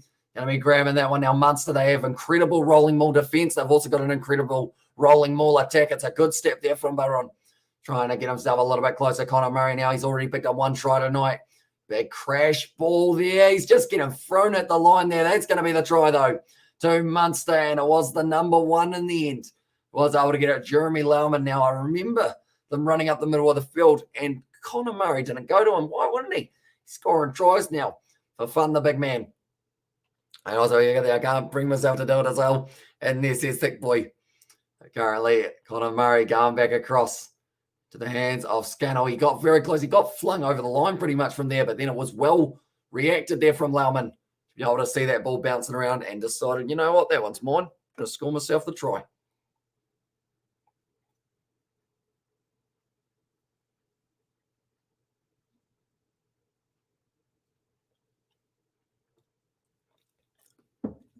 You know, when you start to like drink water and you forget how to like swallow it. That's what I just did. We have got there, lol. Y'all are the best as well. And then also we got there, try Munster. And there as well. Now this is going to be going back on the side of the Munster men. They are currently a dangerous side. Gavin Coombs. Oh. Okay, that doesn't look good for 2 players here. Both players staying down. I think Gavin Coombs is a little bit wobbly on his feet. There's another injury for the Wasps. Tell you what, they don't want too many more of these, or else they will be running extremely low on players. That's a big hit there. Once again by Jean Klein. For now, Tom Morris going straight on the ball, releasing it. Now, Dan Robson fires it back across field. It's going to be Atkinson just shut down by his opposite number, Healy. Going back across. This is not looking like it's very well set at all for the Wasps. They need to find a way through the gap. This one could almost be turned over, or is it? Popped out the back. That's going to be the penalty to the Wasps, though. Yep, I still drink like a 6-year-old who took a break from running around in the yard. I do have a few sits from the garden hose as well. And they're saying maybe a deliberate knock on. This could be another yellow card here. The Wasps now going to the short side. It's going to be their number 15, Little Chip and Jace. It's beautifully done all. Going into Dutch, though. Double blow of the whistle. Injured player.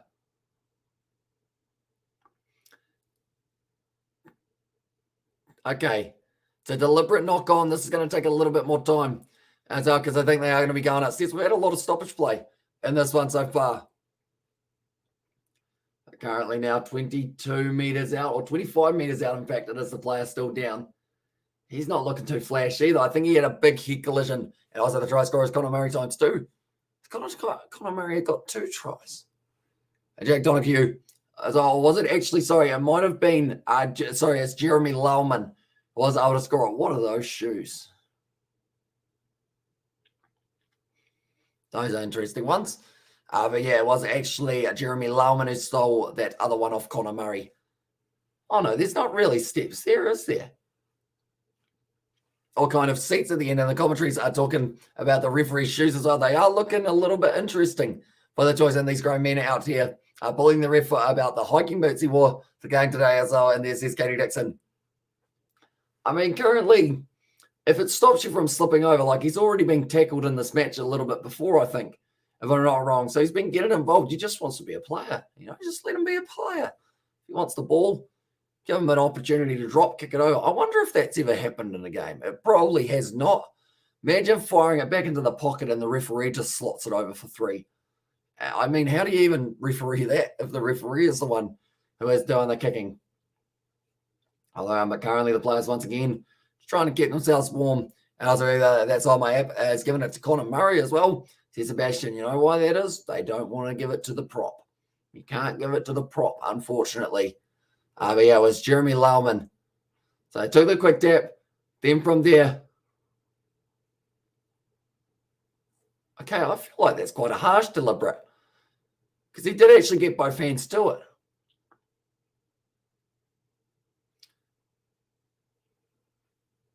So that's a harsh call. So I feel like hopefully it's just a penalty and not a yellow card as well. Now it's going to be, who's that? Oh, it's actually going to be the number 1, Tom West. So they've lost 2 Toms. There's only 1 Tom standing, and it's Tom Cruise. How kind of perfect in a way, because Top Gun, of course, he was a fighter pilot. He's going to have to fight for the rest of the time out there as well. But 2 Toms down, 1 Tom to go. Tom, they're on the go. I feel like Tom's an easy name to rhyme with, isn't it, when you think about it? But now 46 meters out.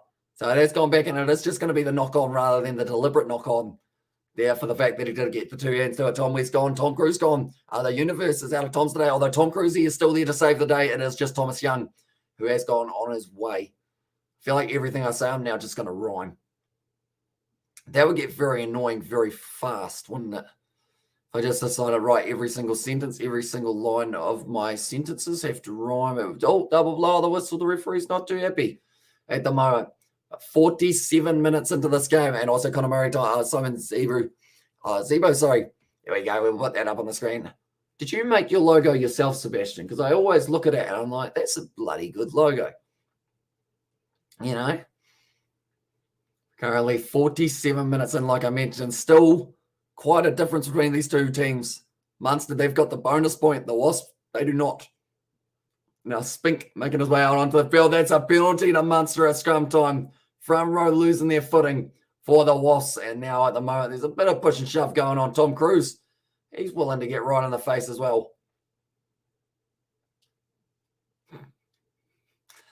I think we heard the comment of something brilliant, boys, except it was a word starting with F, and he was loving it very much, whoever that was. And in the breakdown, I always find it funny because, like, for the Sevens as well, they decided, hey, we've got a genius idea. Let's put the microphone and the camera in the huddle for Ireland. And that was an absolute brilliant kick there from that man. We got to see this again. He's just nailed the spiral punt right down towards the 22 from Ben Healy. But yeah, pretty much they were like, right, nothing can go wrong if we put in the microphone and the camera into the Irish huddle while Ireland are losing that game. So, like, the captain was just saying the F-bomb every second word. Pretty much, he was just using it like it was a normal sentence and a normal part of a sentence as well. And then the camera crew, they were probably sitting there going, maybe we shouldn't have gone in the Irish huddle and instead tried to listen to some French because this hasn't gone too well. But it was quite entertaining. I liked it. So, that's a forward pass, is it? Yes, just off the fingers, but it's going back once again for another penalty to Munster. I'll say, yeah, I did. Yes, I did. Looks pretty good. It's actually on ancient crest. That stands for rugby and weed. There you go. That's a Tom wrong. Oh, wrong Tom, sorry. It's Healy kick it for the corner once again. He does indeed. They want to punish the Wasps here. They want to try and get a big old difference. And the odds is he going for another spiral punt? He might consider it. Or does he not? Not too bad, that one. In terms of the way that it was spiraling. I feel like controlling a spiral punt is very difficult to do. The best crest in the world stands for rugby and weed as well. And they're the very best ones in sport, and Ganja is what the SG stands for. So it's not actually your initials of that one. You had me fooled. Currently now thrown in once again. It'll be a nice little set play. Connor Murray attacking the line, passes back now. Healy inside ball to Conway. It's dragged down nicely. Still right on the attack though. It's going to be Barron. And they just keep on steamrolling their way. 40 in Munster. This is going to be dangerous. Haley on the outside tries to give it to Zebo. It's intercepted though, kicked down the wing. That's gone out on the full, but it was inside of the 22. So he is allowed to do so, and also request permission to become a citizen of Sebastian's country as well. We run on rugby and wheat as well, and sporting Ganja. The 10-10 is over now. And there's his Aiden. Yeah, it is not looking too good for the Wasps at this point in time. To even be able to get themselves a bonus point in this one. If they get 3 unanswered tries here, they get themselves 2 bonus points. 1 for getting 4 tries. And the other for being awesome. No, it's also for being within 7. It's what it would be. And also Australia has been in the French women's team as well. To be honest, I could see it happening for the Australians. Going to be going down. Once again, it is going to be the rolling maul. Taking just a little bit further forward for them. And I think it was actually the number 16, the replacement. Oh, that's going to be a penalty against Robson. She goes straight in through the side. Double blow on the whistle. It's going to be a card for Ogre. He's made his way out onto the field. That is for Tom Cruise. And you also have to use love flares and smoke bombs. I share a football vid on Discord. I'll share a video. I just go and get him Australia. And there says Katie Dixon.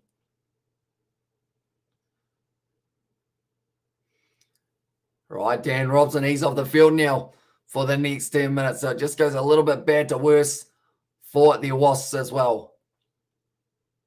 Just not ideal.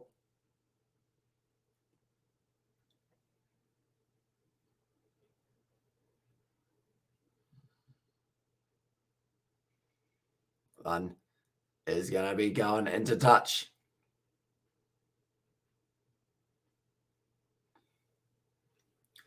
Connor Murray was just about to go around the side. Robson comes in and I can do flares, but the only smoke bombs I do is when I hotbox my bathroom and smoke myself like a salmon before a bubble bath. So this is Katie Dixon. Currently now it is once again to be the Wasps with the ball in hand 5 meters out from their own line. Someone's shirt is getting stolen off them. Tyke Byrne wasn't too happy about it as well because it was his shirt. He didn't want to give it up. But now kick for the touchline from the Wasps. It's a pretty good clearance overall. Do they take it quickly? They do decide against it in the end. And now it is going to be Munster who've got the light out. Also, I've got Wasps to win and Saracens to win halftime, full-time. Looking good as well. Those Saracens, it was 14-5 down after 20 minutes, but somehow they won the first half as well. And sorry, Munster, not Wasps, so at the moment. So lost Saracens to win halftime, full-time. So currently, I think Saracens are still sitting nicely ahead, aren't they? We'll quickly have another look. I have actually got it all set up there, but that is going to be the first sub, or another sub, I should say, for the Wasps. And it is Porter coming out onto the field for Watson. We haven't actually seen Marcus Watson throughout pretty much this whole match. So currently they are sitting there. Saracens 31-19 over the London Irish, going out wide now to Conway. Once again, finding the offload to Haley. Munster. Oh, players decided to do a roly-poly. I think that was Simon Zebo. That's about the 4th roly-poly we've seen today. Players ending up upside down. And I don't think Wasps are winning this one, brother. And Loasi. And yeah, as well says Katie. Connor Murray now going back to the short side. Gavin Coons tries to be a bit too fancy with it, and it is a knock-on. Yes, they are, but was 5-14 down under 23 minutes. So I got quite worried as well. And there says Jack. A little flick. Just not quite going into Jean Klein's hands.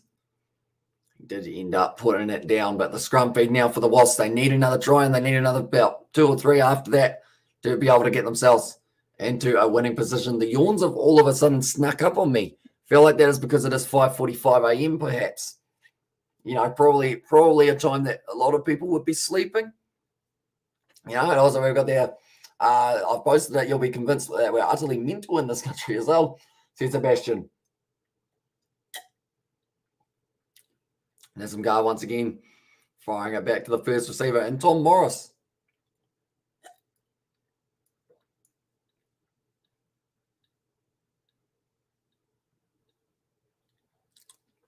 The tackle has been made. Exeter Montpellier will be good. Are you doing that one in 45 minutes, says Jackson? In 45 minutes or so, I believe we will be prepping for our Sevens final live stream that we are going to be doing between South Africa and also it will be up against, who are they playing? South Africa versus Argentina. In fact, we'll probably end up giving you guys updated about that score during that live stream. It's going to be a low tackle. That was a knee to the back of the head almost of Haley. I think he might be knocked unconscious. No, is he? Yeah, no, he's still staying down. He's looking a little bit wobbly on his feet. And this one will be kicked into touch.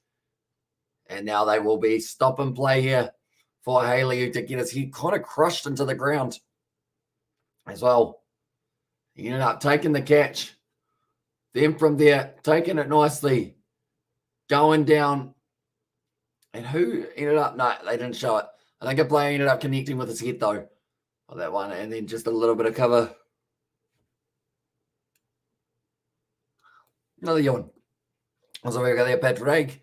Patrick, hopefully I pronounced that correctly. I said hello, welcome into the live stream, mate. How many points do you think Munster will be able to get for this one? I've yawned about 6 times in the last little while. I don't know why, other than the fact that it is the middle of the night here in New Zealand. But I certainly wasn't missing this game. As soon as I saw the fixtures for this week, I was like, Munster Wasps is the game to watch. I expected it to be a little bit closer. I'll be honest. I thought we were going to get to see a little bit more of a 50-50 contest. Although Munster in the end, I mean, at home, they are still going to be able to get themselves the win. Currently, we have got the, looks like a military weapons testing zone as well. And there's this Katie Dixon. So I have to check it out possibly after this one or after the Sevens live stream, perhaps. Currently now, it is going to be thrown in by the number 16 here, which is Scott Buckley. Oh, they actually just did an update about the condition of Tom Young. I'm actually going to go back here and listen to this quickly.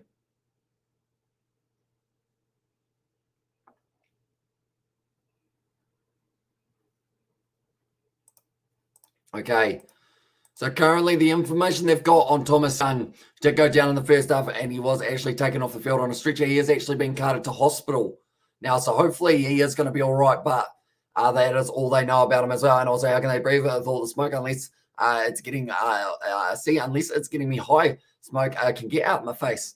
As there's Katie Dixon.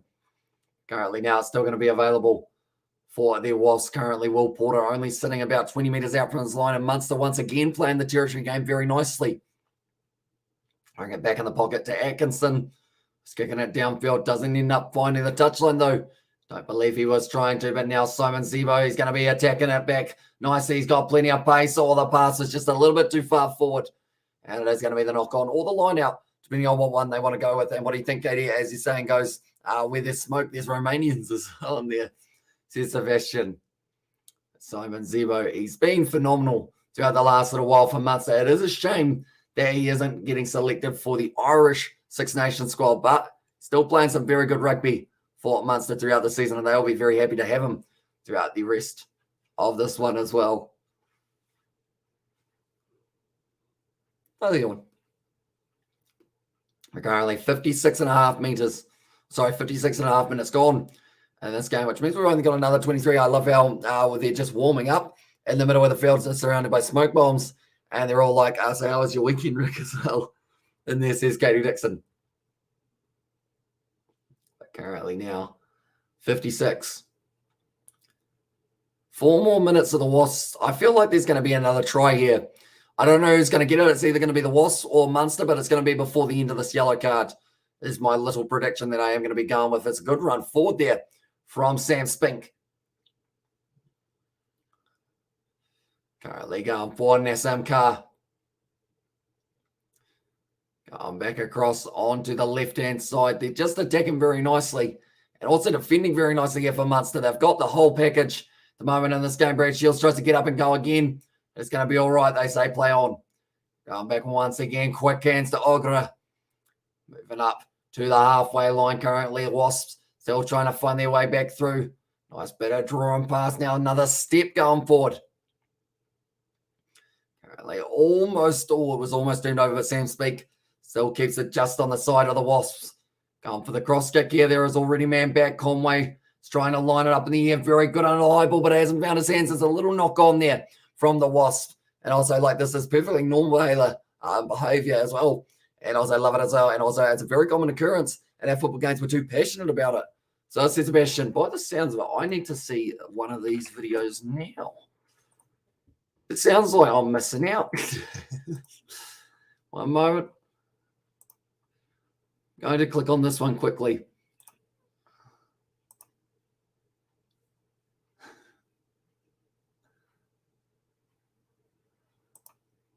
So they just put smoke bombs on the field. What happens when the smoke bombs, like, do they take the smoke bombs off the field once the game starts, or do they just leave them out there? I mean, at least they put the Romanian colours out there, I guess. They thought about it a little bit, but that is going to be the penalty now for the Wasps. The ball is just slowly getting knocked forward. It's actually India who have been bowled out of 42.9 overs, or 49.2 overs, sorry, for around 290 or 283 runs. And left a comment on the video and tagged you in it, brother, as on there says Katie Dixon. Currently now, that's very bright headgear for that man. He kind of looks like Tom Curry, but I think it's actually Tim Cardle. Instead, is it? No. In fact, it's going to be the man who is starting at number 5, which for this one was James Gaskell. So got himself some bright new headgear. He will be ready to go once again. But Gavin Coombs, his brother, getting taken off. And that is going to be for Kendallin. It's now coming on the field. And the number 23 jersey, I believe they went with the extra replacement option in the forward pack. Which is a very good move from Munster because they always have those physical forwards. It's going to be the penalty, though, going the way of the Wasps. They've been working hard. I'm looking around. Jeffrey Tuamunga Allen, I think, is injured for this game, if we're not wrong. We've actually got a lot of Kiwis injured. No, don't. The River fans will hunt me down as well. I'm a FCSB fan, you see, and we don't like each other at all, madam. There as well, says Sebastian. Now going to be charging their way forward once again. Just the young number 21 there, Will Porter, 40 metres out here for the Wasps. Can they get themselves another try? If they get another 2, and this one they will be getting a little bit closer to the total that the Wasps have been able to set. But the next live stream that we are doing on the channel, ladies and gentlemen, it is going to be the matchup that is taking place between South Africa and Argentina as the final of the men's sevens in the Malaga competition. Going to ground once again. Ball still on the side of the Wasps. Going to be a good pass now. The hands of a Dogwu trying to drive the legs forward, not able to find the offload still for the Wasps. They need a try and they need one soon. Oh, it's well done by Tyke Byrne, though. Did he get on it? Oh, he's very unlucky that he did lose his foot. Amish want to know about a match. South Africa win by 4 runs in the last match and flash India 3-0 as well in the ODI series and also 2-1 win in the series. South Africa is back in form. And that's, about Munster beaten or beat by about Munster. What is that word? Beaten? The All Blacks in 1974, I assume that is. Beat the All Blacks into 1974. I did not know that. Is that part of some sort of tour? Colin, do let me know. I mean, Munster, it wouldn't surprise me. Like, they've got a very good side, and they probably were a good side back in the 1970s as well. And I'll say, yep, as I says, Colin, so it is pretty awesome. I mean, we see the British and Irish Lions tour and everything like that. It is pretty awesome when we do get to see the international or / British and Irish Lions teams get a chance to take on kind of more of the club level sides and kind of like those kind of domestic leagues around the country. I feel like it's a good way to promote the game as well. It is going to be bouncing up for the Munster side. Once again, they beat the whole rest of the tour. As on there says Colin, so it was just the Munster men who were able to be victorious. Now running forward here for the Wasps.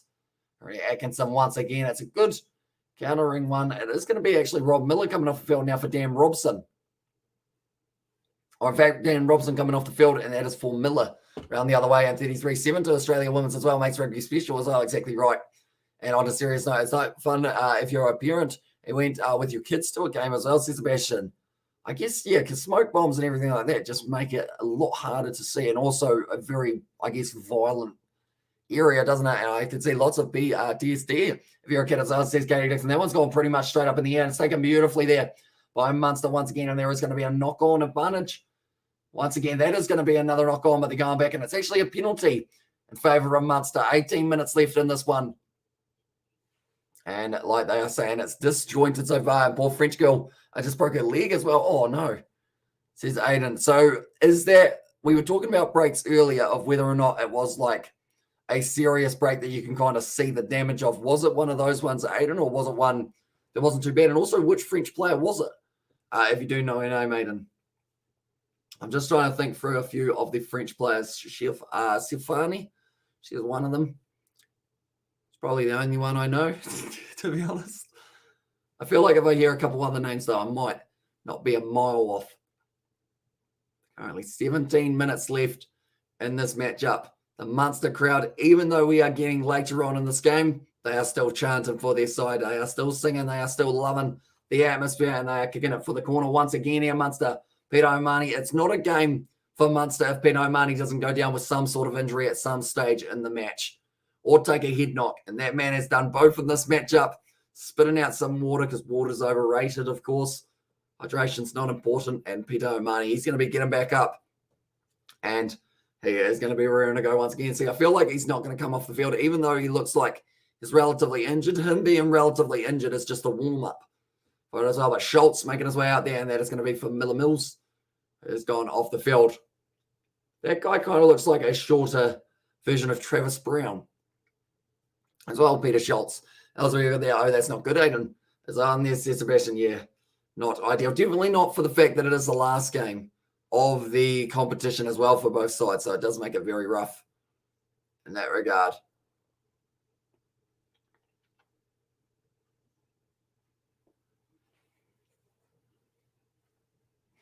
Going up now for this one. Nicely done by the Wasps. They've got this one 5 meters out, and yeah, has been ragdolled at all during this. As I haven't been paying attention to his ragdoll behavior this game. I think he did end up, well, there's a penalty there in favor of the Wasps, but yeah, he ended up just taking a bit of a shoulder knock, I think, because they were trying to stretch out his arms, make sure they still worked. I have no idea. They're taking her off with a stretcher as well. And this is Aiden not moving away with the call. So Nassim Carr able to win the penalty for his side, but currently now kicking this one for touch. Yeah, for Atkinson. Decent kick, and it is going to be playing pinball between the two sides of the wall for the Munster tunnel. Ended up bouncing back into the hands of Brad Shields. I believe it was just, yeah, not releasing into that breakdown, I believe. Currently bouncing back on the side of the Wasps. Atkinson just trying to throw himself forward. Got another advantage for a knock-on, I think they just said, or advantage over, sorry, for the knock-on. Currently now going back across Will Porter. Passes it now to Brad Shields, who's had very minimal carries throughout this match. At the moment, Schultz is just hanging on to someone's ankle. He was trying to stop him from being able to run over and make the next tackle still on this side of the Wasps. They've been attacking for the last 10 minutes, but they haven't quite been able to get through. It was Stephanie or something like that. To that extent. Stephanie, so was it Siofani? Did she have massive hair, Aiden? Did she have like quite a lot of hair or like a big ponytail?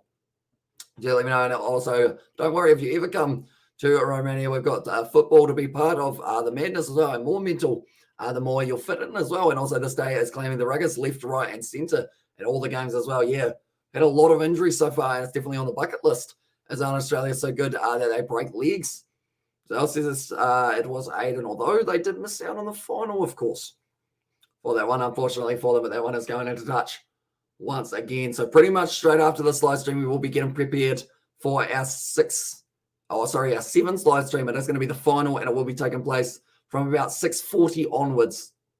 This one as well, and yeah, that's her as well. She's saying it all that's big because she is one of the star players of France. So for her to be missing, that means that that's absolutely huge for them.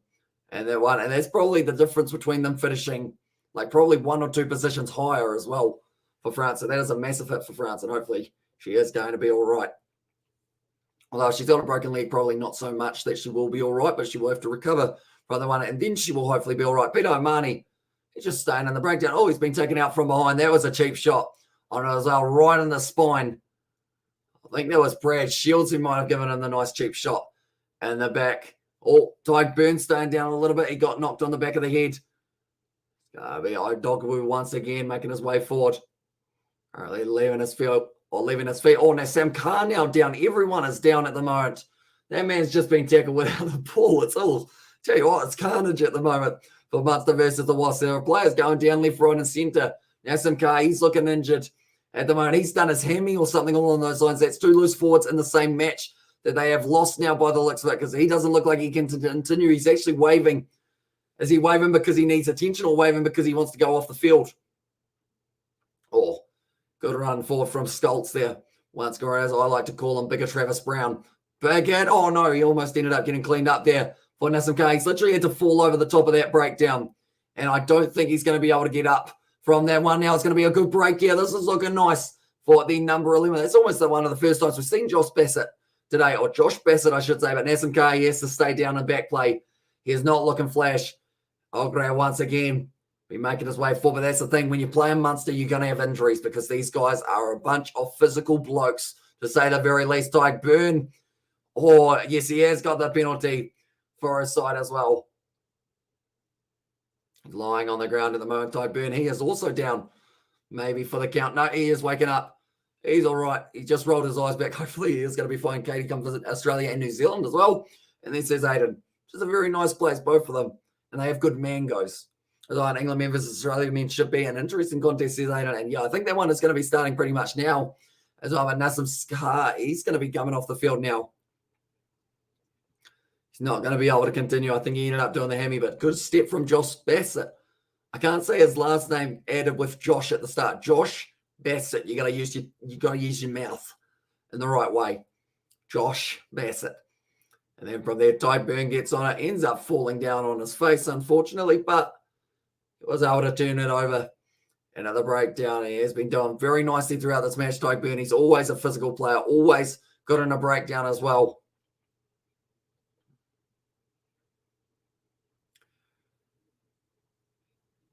And like they're saying before, normally players try and take the space, but him instead, Tyke Byrne, he just goes for the ball. And that is why he's so effective in a breakdown. But currently 12 minutes left in this one. Australian men versus Australian men, or Australian men versus England men, sorry, has just kicked off as well. I will keep you guys updated in that matchup as well. But we have still got Haley coming off the field for Healy. Like Haley coming back on, Healy going off, I think is what they just said. That is going to be the HIA actually for Haley. So there's a lot of players getting injured in this game. Are you going to do a Russia versus USA final? I don't think I will have time to be able to set it up, unfortunately. So we'll probably start about 10 minutes earlier than the men's final, and we will end up doing probably the second half of that game as well. Australia versus England on again as well. And this is Sebastian also. We got the hello, Hamish, bro. I'm back. Welcome back, mate. Hope you are doing well at the moment. Cruz, the last Tom, he has been put back out on the field. That is for Tom Morris. So I think there's once again another injury. How many injuries have we had in this game? I'm looking around. Is Tom Cruise back out there? I think he is. He is. That's going to be another advantage.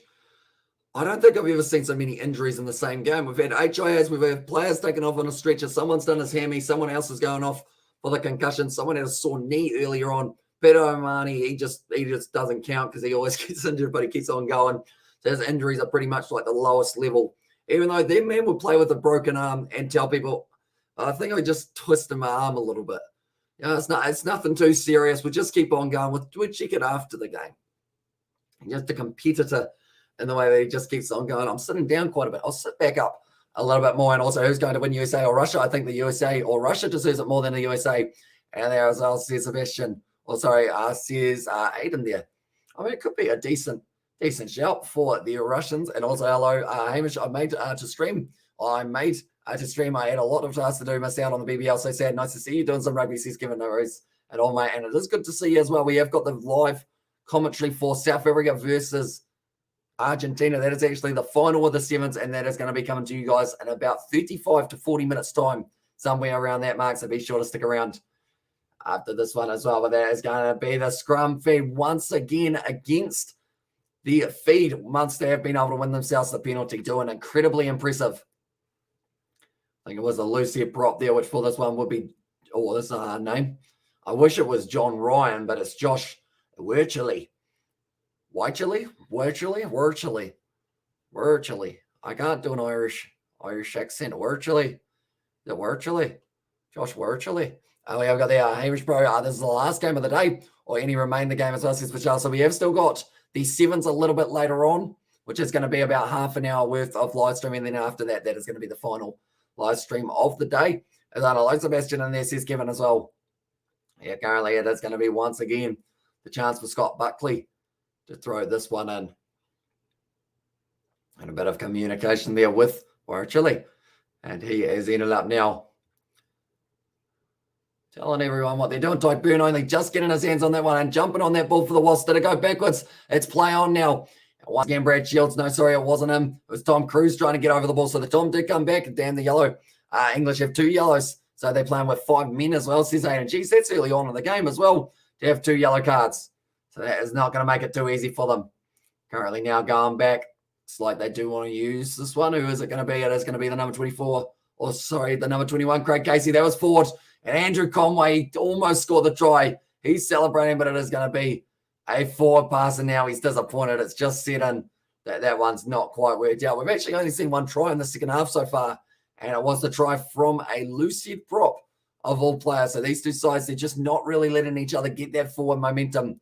That's what happens when you have a bare knuckle boxing background as well there.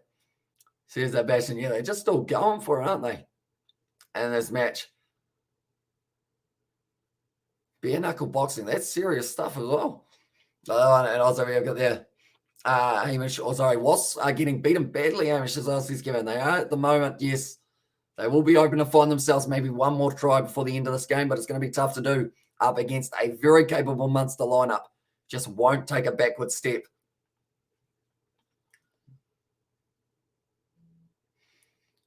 So Australia, they are leading 10 points to 5 at the moment over England. Brad Shields, short ball there.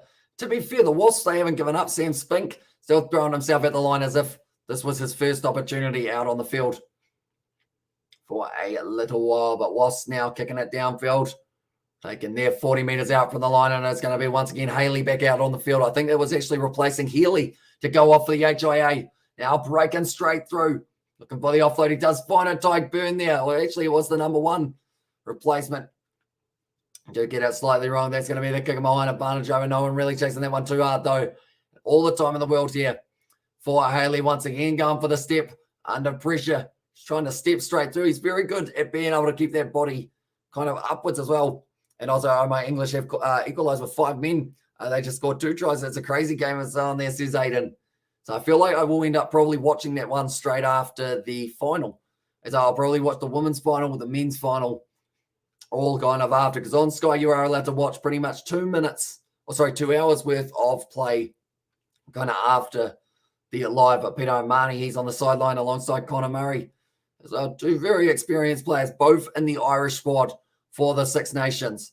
He's got a cut on the nose, or as he likes to call it, just a little tiny bump that he didn't even feel. Jack O'Donoghue, he has got the Heineken Star of the match. For this one, he's been playing very well in the number 7 jersey for Munster. Currently 7 minutes left in this game as well. Tyke Byrne, he would have been right up there for a possibility of the player. All the 2 players collide with themselves, and tell you what, he is not happy, Craig Casey. He's just having a big old shout.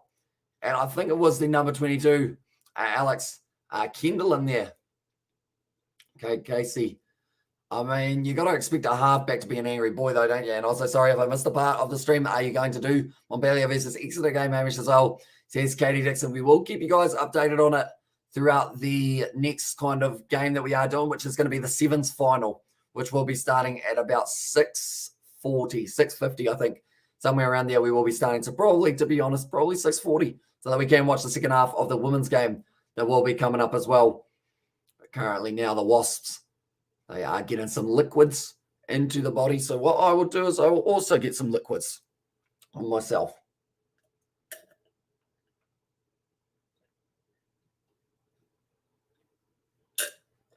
There we go. So we go there. So we're going to watch the second half of the women's final and the whole men's final. Exactly right. South Africa versus Argentina final, Katie. So we got there. You're doing the sevens finals. That's right. My bad, Hamish. No worries at all. We are going to be keeping you guys updated on Montpellier versus Exeter, though, for the early stages. Also, anyone who is wondering about the game between Saracens and the London Irish, they set at full time 45 points to 24 in favour of Saracens and Blitzbox as well. And then also will whip Argentina Ooh. And also thank his brother. And there says Katie Dixon and also we'll go there. Thanks for doing Sevens, much appreciated. Says Kevin, no worries at all. We have got it next week as well for Seville will be the location. Munster have got this ball back, 5 minutes left in this game. The last 10 minutes or so have actually felt like the longest 10 minutes of the game. I think that is because we've had quite a bit of stop-start with the scrummaging. We have been seeing as well. Craig Casey goes for the short side. Oh, wrestled down by his jumper there, Haley. Oh, he took a big knee in the face from one of his own players as well. I think one of his players did actually apologise. He's only just come back on the field from an HIA, I think. Penalty, 2 Munster now, 5 minutes left. And this one, I believe they will just be kicking this one for the touchline, not moving away, is the call. And also, we've got the arm going with South Africa to win. Sorry, Sebastian. And there as well. Currently now going to be kicked into touch. Good kick. Once again, and I will ask the question, 4.5 minutes left. Are we seeing another try in this game? Ladies and gentlemen, we've only seen one in the second half compared to the 4 that we got to see between the two sides in the first. Anyone who doesn't know who the try scorers were, we have got them up there. First one, Connor Murray. Second try, Simon Zebo. Or Zebo. I don't know why that was so hard to say. As Jack Donahue, who did actually get himself the man of the match performance. Jeremy was able to score the next one. He's got a hard last name to say, but it's Lauman. Now Simon Zebo once again trying to add his name back to the try scorers list, and then it was Dan Robson was able to score the one try of the match for the Wasps. Releases the call from the referee, says it loud and proud. John Ryan now. Tackle release once again. Craig Casey, Pearson up the middle, goes himself. He tries to step. He is nailed in the tackle though, and it is going to be an advantage and a penalty there. Uh-oh. It's another yellow card. And Atkinson there. They're taking the quick tap now. He's not actually off the field. It's a knock on for them as well. I feel like you actually have to wait for the player to get off the field, I would have thought. I wonder how hard it was for him to kind of have the reflexes not to try and make the tackle while he was walking off. Oh no, Wasps got another yellow as well. And also we have got their way. Sorry, Kevin, I don't support the Pumas. There's Sebastian. Also we have got there. I'm laughing as well, says Aiden. We have got there. I thought it's South Africa and England and South Africa. See now, I'm from Sebastian. It's Argentina as well. And there. But yeah, so he was taken off the field. He was walking towards the touchline. As he was about to walk off the field, fair play to the player who did get yellow carded, though. He did see that they took it quickly. So rather than walking across the way that he was, he actually walked back and kind of went into the in-goal area. So I feel like that's good sportsmanship. Even though he got the yellow card, of course, he won't be too happy with that. But Atkinson, at least he did decide to get off the field rather than just getting in the way of the attack as well in the back line. Currently now it is going to be going back across to the hands of O'Donoghue. 22 meters out now, getting closer and closer to the line. This is marching forward very nicely. Craig Casey, he wants it at the back of the rolling maul. He's got his hands on it, but so does the man at the back. It is going to be now going first receiver. Wide cutout pass, great hands. Simon Zebo now going for the corner. He scores it as well. Too slippery. There's another player down for Wales. Or sorry, not for Wales, for the Wasps, I should say. I think he's done a shoulder this point in time. And also we've got the England are playing Australia at the moment for the bronze given as well. And that one, but yeah, this stage, Simon Zebo's second try of the night that he has been able to score for himself. It's actually the first URC game, I believe, that he was able to get himself the hat trick and also try Munster. Right, what happens to the shoulder here of the winger? I know he might have just turned himself a little bit. He did bounce back up, though, for Alistair Crossdale. I think he's all right. Also, we got there just curious, do you think the males and females train together for the Sevens tournament? I think they do have some sort of training because at the end of the day, you're probably not allowed to train in a way that you used to be able to. So you've got to kind of keep to your bubbles, which could be why the Fiji men and women's side both got taken out in terms of the positive case because of the fact that they were both probably quite closely training together. And good luck as well in there. Says that Kevin with the English flag, I believe it would be. But currently for that game, it is sitting, I believe at halftime, it is 10 points to Australia, 5 points to England, maybe? No, I could be wrong there. Oh, because I'm on the app, it doesn't actually update it. So it's a brilliant strike from the sideline, and that is going to make it 38 points to 7 now. So currently England are leading 17 points to 10. And come in, Hamish, as well, says most welcome in the live stream. I hope you are doing well. We are doing the South Africa versus the matchup. It is going to be South Africa versus Argentina for the sevens in a very short moment. It's also, I made England flag turns to black flag as well. Yeah, for some reason it does that. England just taking the lead. Yeah, they are sitting very nicely at the moment. Now going to be rolling back once again. Craig Casey firing it back across field. It's going to be a good old tackle there. Still available for them. 15 seconds. I feel like more than likely they will just go for a few more phases, kick this ball out, and England's just taking the lead. And that one, so yeah, 17 points to 10, and they had 2 men off the field at one point by the sounds of it. Another offload done. That's going to be knocked backwards or forwards. What one is it? It's going to be a double knock on, and now it is going to be available. They've got the advantage here, but they need to try and get themselves over the line one more time. Doesn't benefit them at all, other than the factor of being able to just keep on attacking and see if they can get one more bonus try at the end of this game. Once again, Sam Spink, he's been busy. It's a penalty there to Munster. And now, more than likely, I believe Munster, with the fact that they've already got the bonus point, they can just tap this one, kick it out, and say thanks very much for coming. Oh, I think Craig Casey wants to keep on going, but that's because he's fresh. He's only just come off the bench, and we've already had enough injuries in this matchup.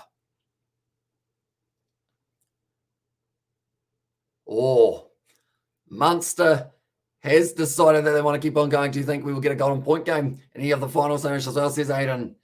I don't think so. And this game has been until the fact, or Yol, I should say, the fact that they've decided, you know what, we'll just go one more, see whether or not we can get ourselves another try. Like, that's the thing, like they were saying, the forwards won't be too happy with this because they will have to sit there and well and truly just dig in deep. It's going to be Australia scoring the next try in that sevens matchup.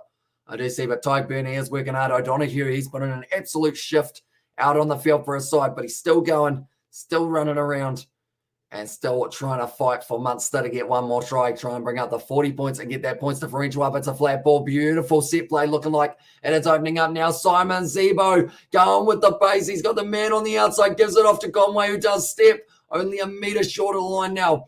Offloads it up to Haley. And they get themselves one more. Craig Casey fires it out. Good hands there from the number 20. Going down, gets up and goes again. Craig Casey now passing it off, just bolting himself forward at the line, 1 metre short.